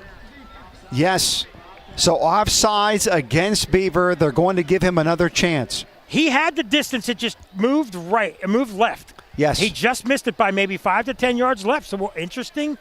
It Try was just again. going to cross the bar if it would have been on line. This one is well within his range. He's not. Where are they backed up a moving lot. him to? They're going to move him to the 34. So now it's a 44-yard field goal. 10 yards? He was crushing these in practice. Absolutely nailing them. The kick is up, and it is good. Yeah. Wow. Well, this kid's got a leg. Check him out. That would have Rocco been good Marcantonio. Wow. He's a senior, and somebody is going to be paying attention to him at the next level. If he keeps him straight, they'll be paying attention to him. That would have been good from, but he had a 44. That would have been good from 50, 55. Easy. I mean, in that high was, school. That's a big leg. It's keeping it straight is what you got to do. Take the 3-yard field goal. A nice victory for the offense. You're putting up points on the board, and you're giving the guys something to feel good about. Yep. And clearly, Mark Antonio has to be just elated at this point to be able to nail a field goal with authority. And for those of you who are able to watch on Facebook, he looked fantastic on that. Great form, and he looks like he's ready to go play D2, D1 somewhere. Exactly. The thing about kicking field goals is it's consistency. What's your approach? Are you too fast with your leg? If you could keep the same thing over and over and over, that separates the guys that can make it at the next level. Because the ball's going to move in the air, but how strong you kick it and get it, and that was one heck of a kick. I'm really impressed by that. So that's why he's booming. I'm ready to give him the CCBC player of the game. We might have to vote him. We'll have to ask Tank about that.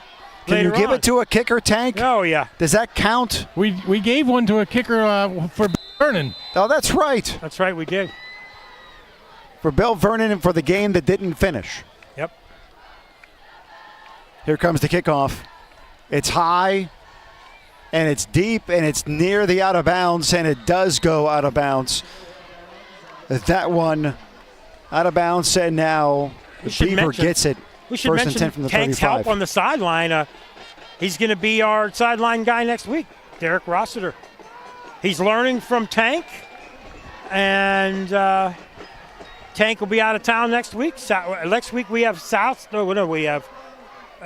Laurel at Rochester next week. See if Rochester can beat the 2-game losing streak. I believe that's our game, right? Yes. Yep. Yes. We have another update here from the Fry Transportation Update Desk. Yes, we do. Eric Kasperowicz Jr. scores and 2 rushes for 47 yards after stopping the Quips on 4th down. It's 29-17. Blackhawk 45-14, end of third. Frank Selipek's giving me a play-by-play. First and 10 now for Beaver. Run up the middle. He bounces it outside, has nowhere to go, trying to make something out of nothing. Ends up losing 3, maybe 4 yards on that play. I think it's all new offense in there for Beaver, and I'm not sure who the QB is.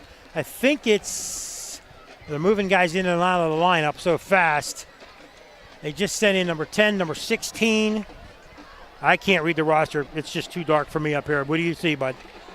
Right now, I'm not able to see it. Number 16 is Michael Durda. I think it's Michael Durda is the quarterback. Yep. Yes, Michael Durda. And he pitches it out to his running back, who's able to get back to the line of scrimmage and no more. How about this one?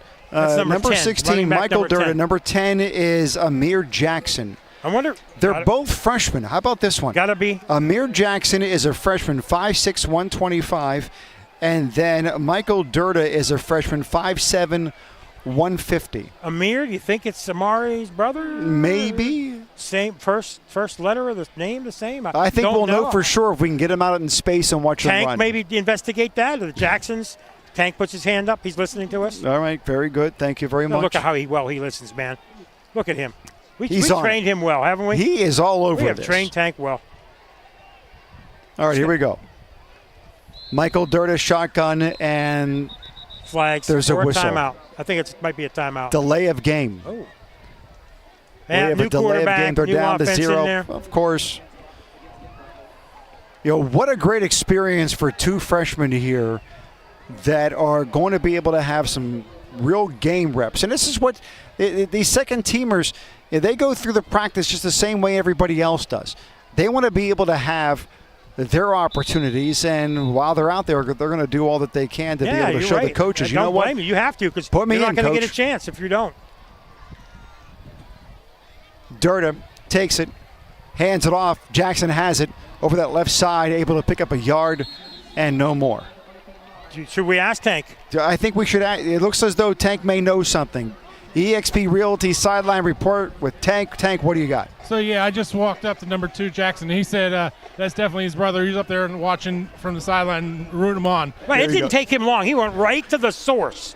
Yes. Well, I'll tell you what, fast becoming a Freshman of the Year candidate right there. Rookie of the Year. Tank Latham.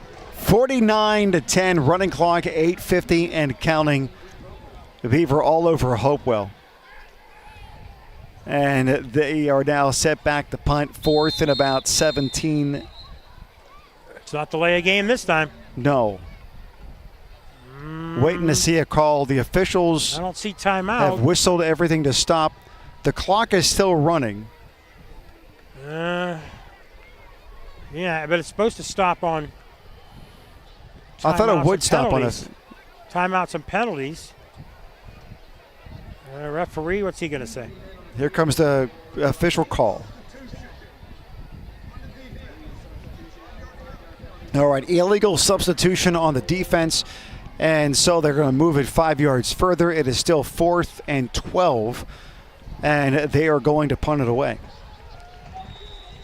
2 men deep for the Vikings. One of them is number 2, Avery Bakar.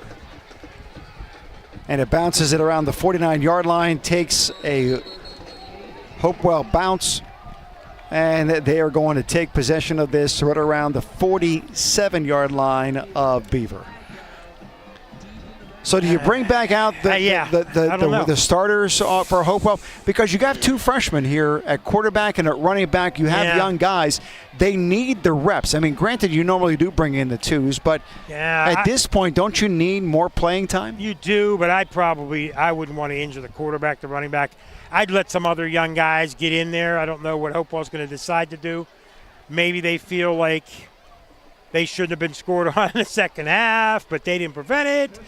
Maybe they want to get some vengeance out on the young kids, but I would take out my starters if I was Hopewell as well. Now, this will be a penalty on Hopewell. Yes, 15-yard penalty. And I'm looking out there, and I see – trying to see if I could see the starting quarterback. I can't tell the way they're faced us. He's coming out right now. Yep, they're going to keep him out there. Interesting that their starters are out there for Hopewell. We'll have to get Tank's thoughts on this.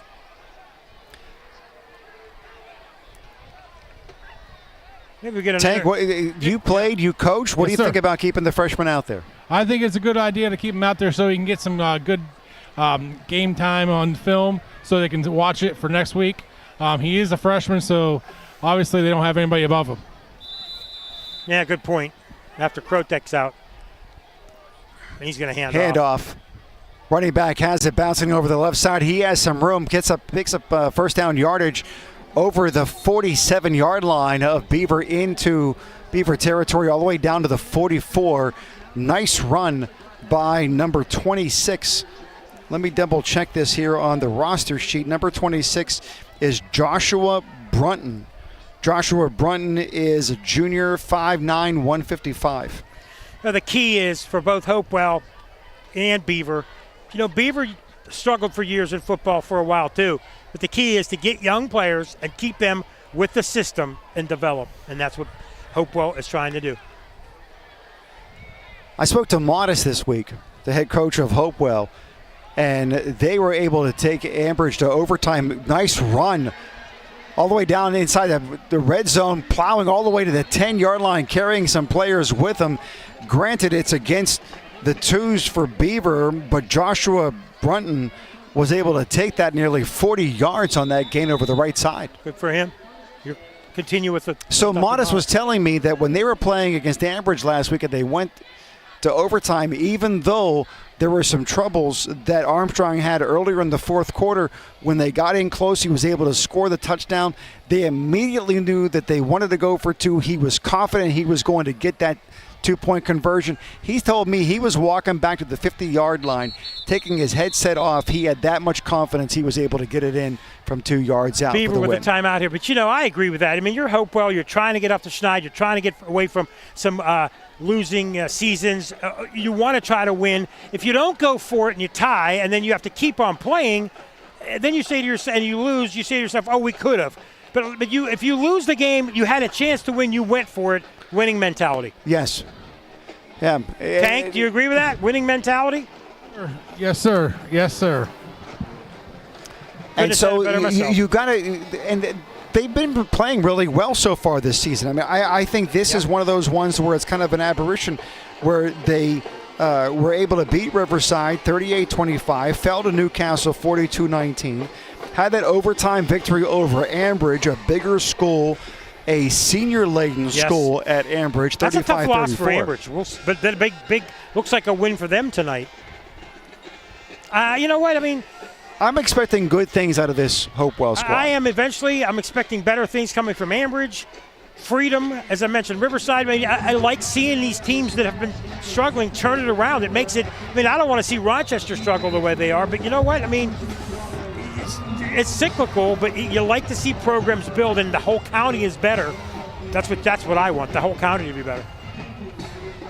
Armstrong hands it off, tailback up the middle, stop right at the line of scrimmage, and that rush was by number 3, Thomas Pipkins III, able to get back to the line of scrimmage no more. So it's a 2nd and goal from right around the 10-yard line. I think that a lot of people listening can understand this. When you're in a community that's always winning, it just beefs up the streets of the town, the school. Everybody has pride. And it's a big thing in a community. This is going away. You don't see this in a lot of other areas, like these smaller communities having football like this. Pass out to the left in the end zone for a corner pattern. Penalty flag on the play. Yep. Pass interference. Nice pass by Armstrong, and great effort by his receiver, Xander Muzzy, to bring that in, but a pass interference against Beaver. Protection, number 1. And when he has protection, nice soft touch. It was right there. If he's not pushed, he might have caught that and jumped. That's an automatic first down, and it was an obvious call. The referee had to make it there, had to. And the game's out of control, but you still ref the game as the kids play the game. They deserve it. 3:10 running clock. Second and goal from the 5. First and goal from the 5.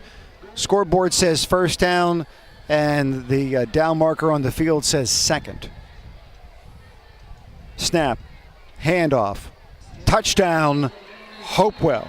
Once again, Joshua Brunton on the run over that left side, able to put up 6 more points and try to make this a little bit better, but a successful move. I think we need to talk about our players of the game so Tank can get ready. What do you think? I think that's a good idea. Players of the game. Tank, since you brought it up initially in this text, what are your thoughts? Are there players that are sticking out to you? Obviously, Jackson and Mayo for Beaver, but also we can go talk about number 3, the quarterback, Clear. He's playing a perfect game in my eyes. So you're going to leave it up to us, is what you're saying? I mean, out of all 3 of those, you can't go wrong with any of them, but, I mean. Typical rookie move. Cop out to leave it to the veterans. How about this? I'll say for Hopewell, definitely their quarterback, number 5. Yeah, James Armstrong. I agree with Armstrong. So get Derek to get him, and we'll have to have a discussion here and let you know about. But boy, I'm going to vote. I mean, I love the way Mayo let's have a conversation about this. So James Armstrong, CCBC Player of the Game for Hopewell. I agree on that. Now we're looking at the potential for 3 different players here for Beaver. I think that it isn't as though Kane shouldn't be in the mix on this one, too. The tailback, he's averaging upwards of 8-9 yards put him a in carry. there, too. But my argument is I'm going to go for Jackson simply because he scored the touchdowns early when the game was really not out of control. Mayo's things came a little bit later when the game was more out of control. Yeah, but Mayo was great on defense, too. That's he true. was up there making plays. That's true. You can't deny that. You want to make them co? We could do that if you want. I don't know. We've done co before. I think we need to come up with a tough decision and just choose one player of the game. Okay. We got to think hard about this one. Hopewell, kickoff. It's high, it's deep, and it's out of bounds. I know we can do. What do you think? I'm saying Jackson. You're saying Mayo. We throw it to Tank to make the decision. Make Tank have to choose. After he threw it up to us. Yeah, throw it right back to you again. It's on to you now, rookie. All right. So I'm going to go with Jackson. I mean, watching it from down here in the sideline, he's been a leader down here in the sideline, been the more vocal guy. I'm going to go with him. There you go. So all right, you can't go wrong with that. Him. You, Mr. Rossiter, who I know is listening online, raise your hand. I know you can hear me. Might be on a 7-second delay. But he's going to help you get the guys and get everybody as close to the sidelines as you can, sir. Well, you're doing a great job down there. We appreciate it. For those of you who are able to watch this on Facebook, and this game will be posted, you can go back and watch it again, to be able to see Amari Jackson run. Oh, my. It's beautiful to watch him. He is just so graceful. It looks as though he's not even trying. And don't forget, he had that one TD call back. It's gliding. It's like when you watch Tyke Hayes, when you watch Russell Shell, when you watch all the greats, they just glide. And it just seems like their feet are not on the ground. And they turn corners faster and outrun people. And when you watch games long enough, Tank would agree with this, when you watch sports long enough, the special ones ascend. Yes, and Amari Jackson, he is looking at a career at the next level. Villanova is where he is going. He's already committed, 3.5 GPA, all-conference last year. He's playing like he wants to be all-conference once again this year, and it looks as though we are just minutes away from the Beaver Bobcats from being able to get another victory. Tank, he's not a talker. You're going to have to get some good questions ready for him and get some stuff out of him. He's not a big talker. I got you. Oh, so you've had him on before? Oh, yeah, a couple times. We had him on for football and for football for sure last year when we did the Coach's Corner. Okay. Yep, no doubt about it. 2 minutes to go, 49-17. Beaver just looking to run out the clock at this point. And now we have the official stop. And for anybody, once again, a penalty, illegal procedure. And anybody listening, Coach's Corner, 7 o'clock in the studio. We try to get as many Beaver County teams in. Usually we save the teams that are for sure playoff teams toward the end of the year. That's why Beaver will be later. More than likely Elwood City, Aliquippa, Central Valley, Southside, all later on. And, if a team that we have earlier makes the playoffs, great. But you got to try to set things up for the end of the year. Beaver inside handoff over the right side. Nice run. Pickup of about 10 yards on that play by the tailback. I believe that was number 39. Let me see if I can spot this real quick. And this is special for these young men to play under the lights because they're playing on Saturday afternoon. They're playing when not everybody's looking. There's a timeout here by Hopewell. But this gives these kids on both sides some hope. Hey, I played on Friday night. And motivation to get better, to play in better situations like this. So I really like seeing the young kids get a chance. 38, not number 39, Ryan Hughes. He's a sophomore, 5'10", 160 for the Beaver Bobcats on that play, getting first down yardage. Timeout, and we're just about a minute or so until we wrap this thing up. So we have our players of the game. In a losing effort, but a valiant one nonetheless. James Armstrong. Yeah. I'm impressed at the fact that no matter where they are on the field, he runs all the way to the sideline to talk to his coach. I've seen Western Beaver does it. A lot of teams do it. Not everybody, but a lot of teams do. Beaver did it tonight too. I mean, you got to be conditioned to run like that. Yep.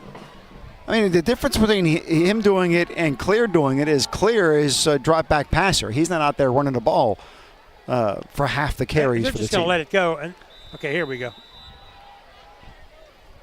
108 They're going to kneel on it. And they're going to take a knee, and they'll do that one more time, and this will be the end of the game.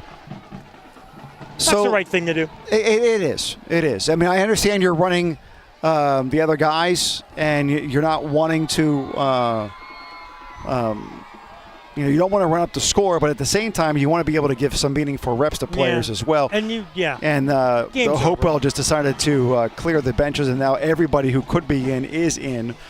And they may very well have too many guys on the field. They might. And the officials are not going to care all that much about it. They got 11. They got 11. All right. You count it? All right. And so we are now going to go to Tank here in a moment for the coach's interview and the player interview for the CCBC players of the game. Let's just start from the beginning, Robert. While we wait for Tank, we'll keep an eye on him. The number one thing is dedication to the press box and the plaque for Bob. Number one, the ceremony with his sisters, who now it's not as fresh. It's a year and a half later, well, almost 2. And we got some new people like yourself and Tank and everybody involved. We move on. But we remember him. We talk to his friends and family and others as well. So it's a special night, the youth night. Big crowd for Beaver, big crowd for Hopewell. And every time you think maybe that high school football isn't back, it's back in a big way. You love last week at Aliquippa, 2 weeks ago, it got lightninged out. Last week at Beaver Falls, it got lightninged out as well. What are you going to do? It just happens. But a big crowd so far this year. It feels great to be here in this atmosphere. And this is really a beautiful setting. And whether it's the moon that's up tonight, the lighting from the cracker plant, it almost looks as though you're looking on a city. Yes, it does. And it's impressive as they wait for Court Rouse to come back. It's a great atmosphere. And I think a couple years ago, we kind of noticed it when we were on Beaver County Radio. Myself, Bruce Fry, others. You noticed that with the cracker plant finally being open. You saw more people coming back. We did a playoff game from here. Court told us of the young guys that he had, and we just kind of knew that this might be coming for Beaver. It's so good to see a team really come back. And now they're going to all stand together and sway for the alma mater. It's just nice. It's kind of like watching Peyton Manning with Tennessee. It's special to stand in front of your fans and band and everything like that. Very, very nice. The Electric Garage Door postgame show is underway, and it looks as though Tank... the player had to go back to the huddle. Of course, the Tank did it. We'll get him back. We will talk to Armstrong here in a moment. Hopefully, we can get Coach... should we take a break? Coach Rouse for the Beaver Bobcats as the winning coach. It looks as though Tank's going to be able to get to him right now. Hope we can get him from there. I think that's a pretty good shot. Tank, do you have the coach? Yes. I'll get him in and out. He's going to do it after that. Okay, he wants to talk to his team first. He wants to talk to his team. Let's go ahead and let them do that. We'll let the players gather. We'll take a break here for 60 seconds. We'll come back. 49-17 Beaver over Hopewell on Beaver County Radio.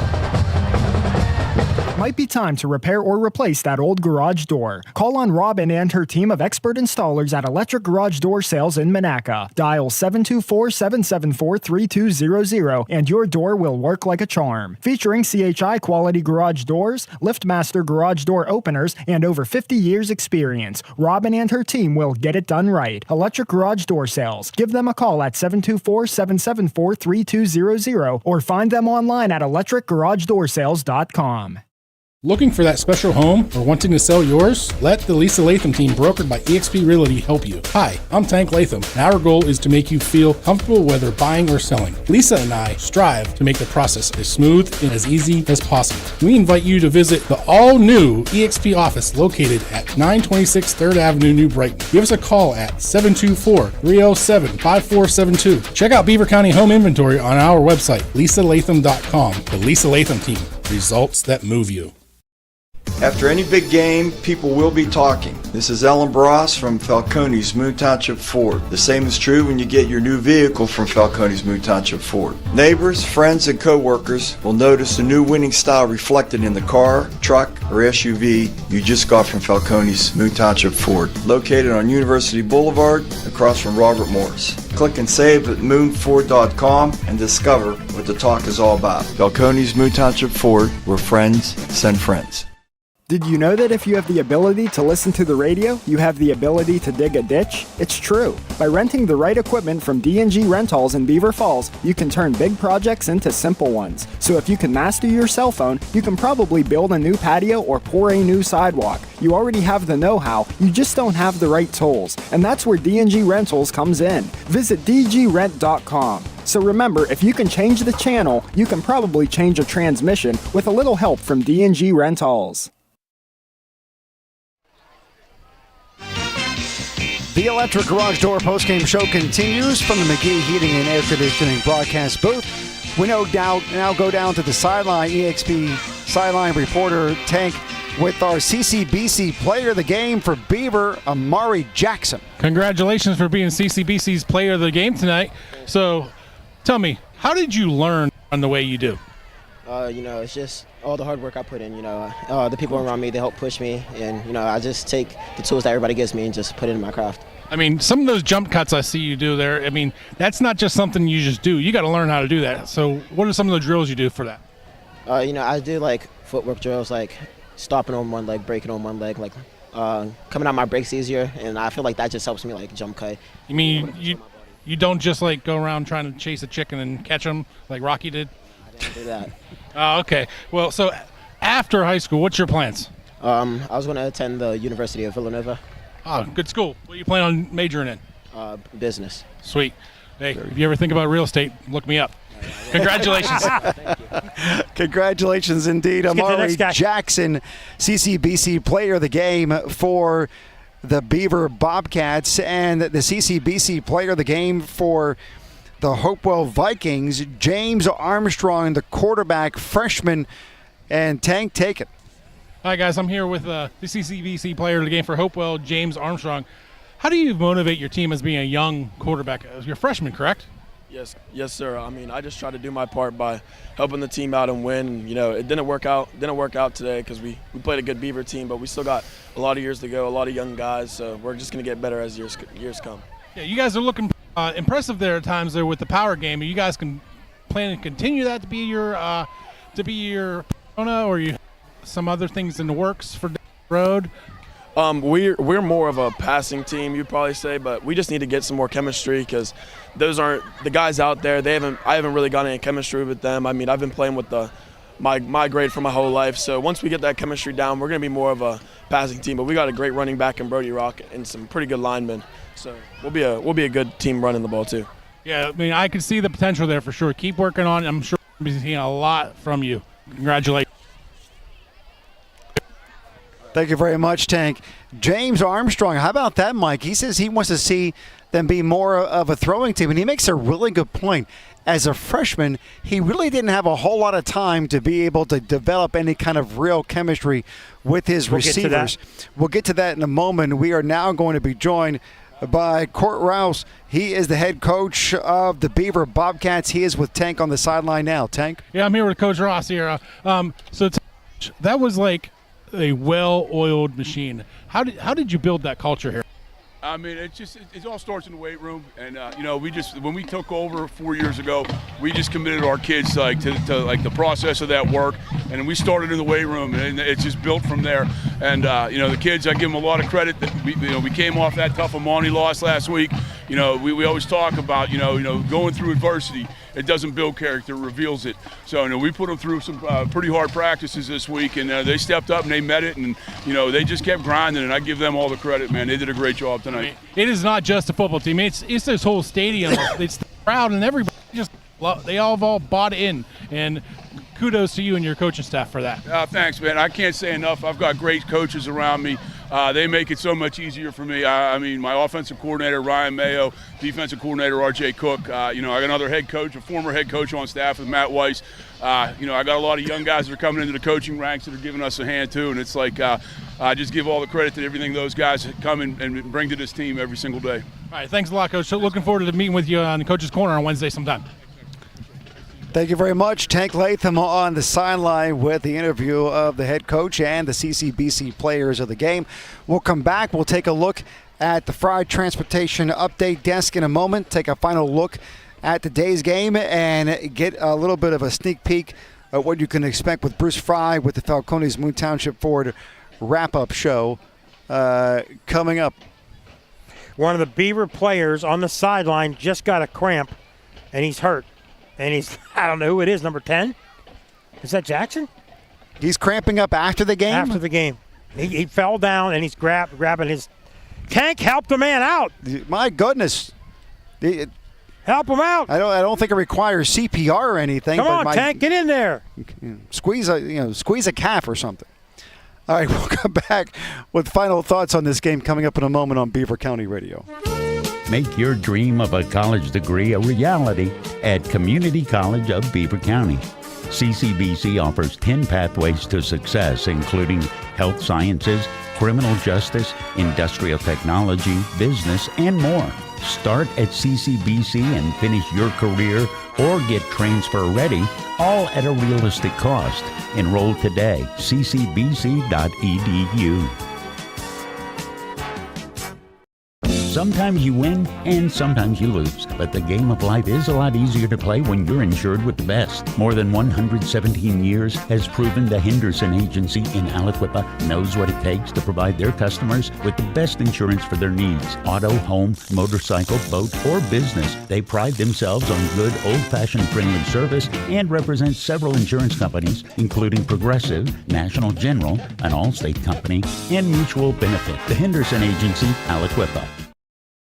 When you talk about community involvement and safety, the name Fry stands at the forefront in Beaver County. Fry Transportation's mission is to continue to raise the bar as the gold standard in their industry by providing the safest, most reliable, and cost-efficient transportation service in Beaver County through their strong relationships with their communities, best-in-their-class drivers, equipment, and technology. There's nothing more important than the safety of their students, employees, and community members. Fry Transportation, where the quality of their organization is characterized by the makeup of the individual behind the wheel. No matter what the circumstances, no matter the reason, one of the few things that is left when a loved one passes on are the memories. Staging those memories in an honoring way is one of the reasons so many people have chosen J&J Spratt Funeral Home. A person's legacy depends on a lifetime of accomplishments and then how they are remembered. J&J Spratt Funeral Home has helped start the process of creating positive legacies for over 70 years. Visit jjsprattfh.com. Joseph M. Spratt, Supervisor and Funeral Director. Back to school season means back to your credit union season. Before you pack the lunchbox, be sure and pack your wallet. Visit Friendly Federal Credit Union and get the cash supply you'll need so that you can buy the school supplies that they will need. This is Cindy Hiladio. Stop into the principal's office and see me to sign up for an easy-to-manage personal signature loan. They're now available from $500 to $10,000 with approved credit. Friendly Federal Credit Union, member NCUA, Equal Housing Lender. You're listening to 2024 high school football coverage on Beaver County Radio from the McGee Heating and Cooling broadcast booth. Tonight's game is being brought to you in part by eXp Realty, the Beaver Falls Municipal Authority, Patriot Home Care, Keystone Wellness, Fried Transportation Group LLC, Forward RX, Electric Garage Door Sales, the YMCA, Dr. C. Timothy Lip, Tri-State McDonald's, I'm loving it, and Beaver County Radio.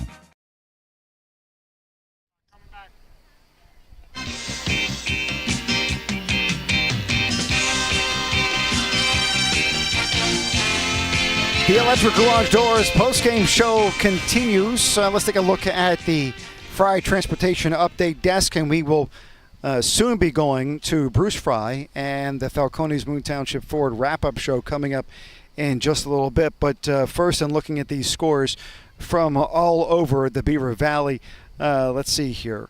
Where can we start? South Side taking care of Summit 42-14. That was a final.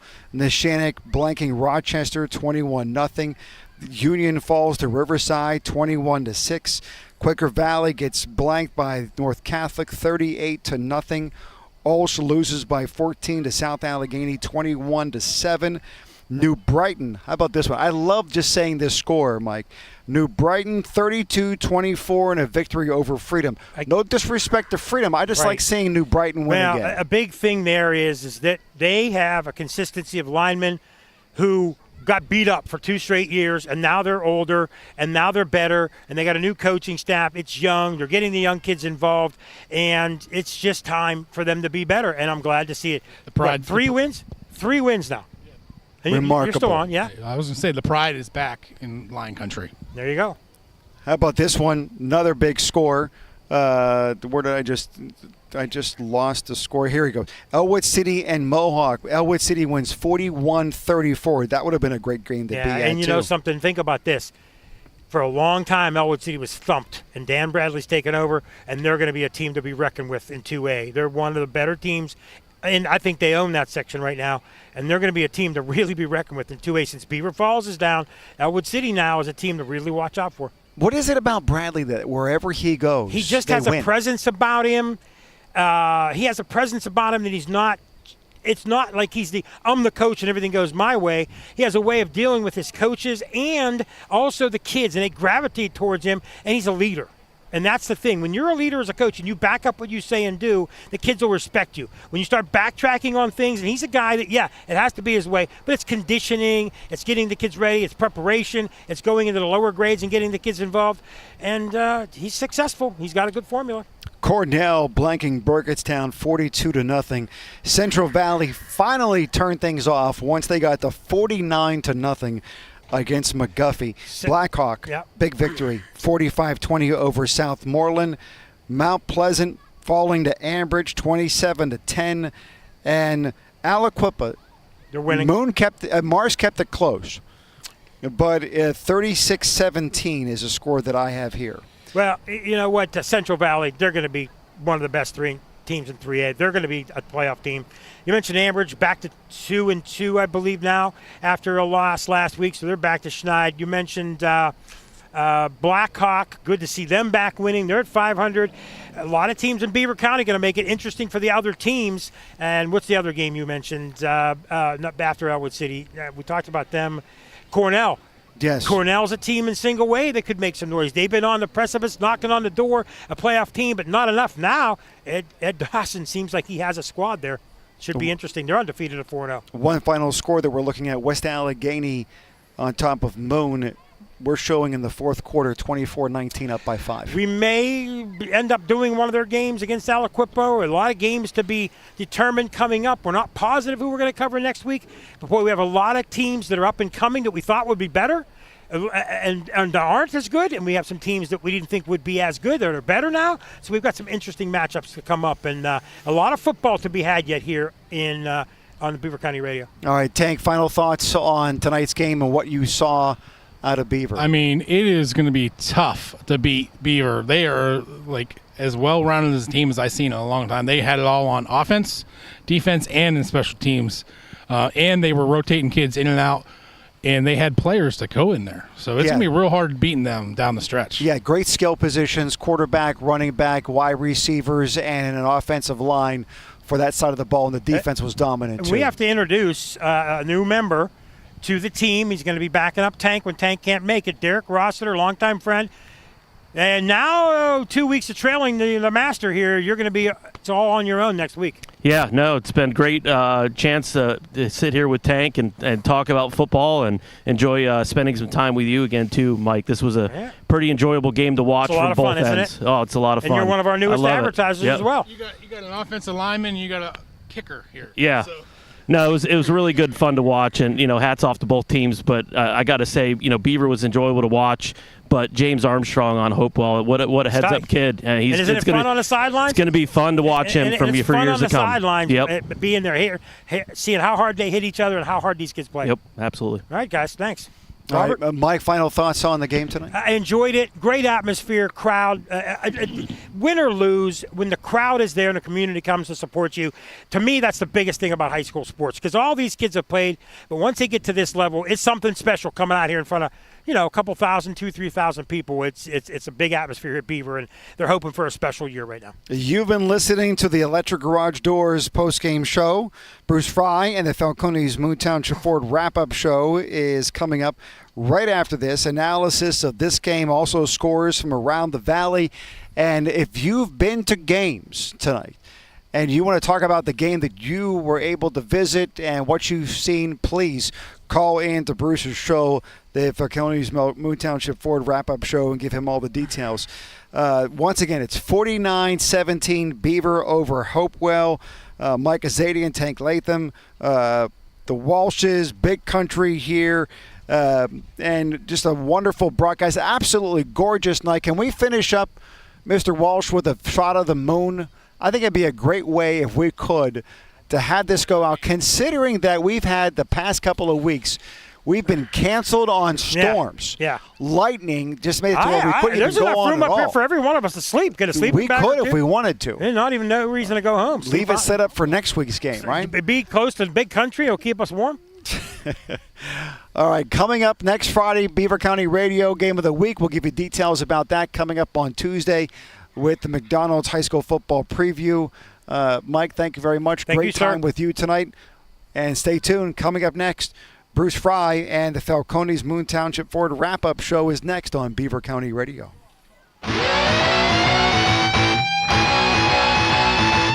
Thanks for tuning in to high school football on Beaver County Radio.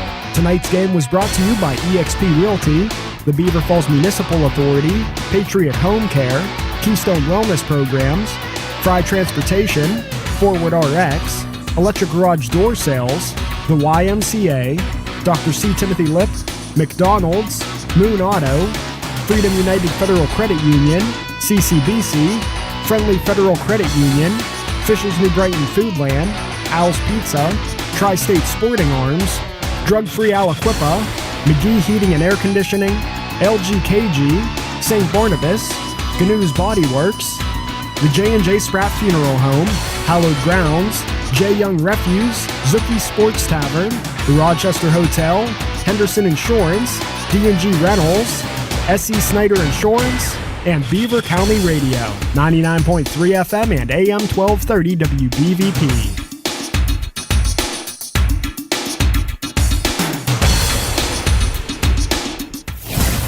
You're listening to 99.3 FM, presented by St. Barnabas, in addition to 1230 WBVP Beaver Falls.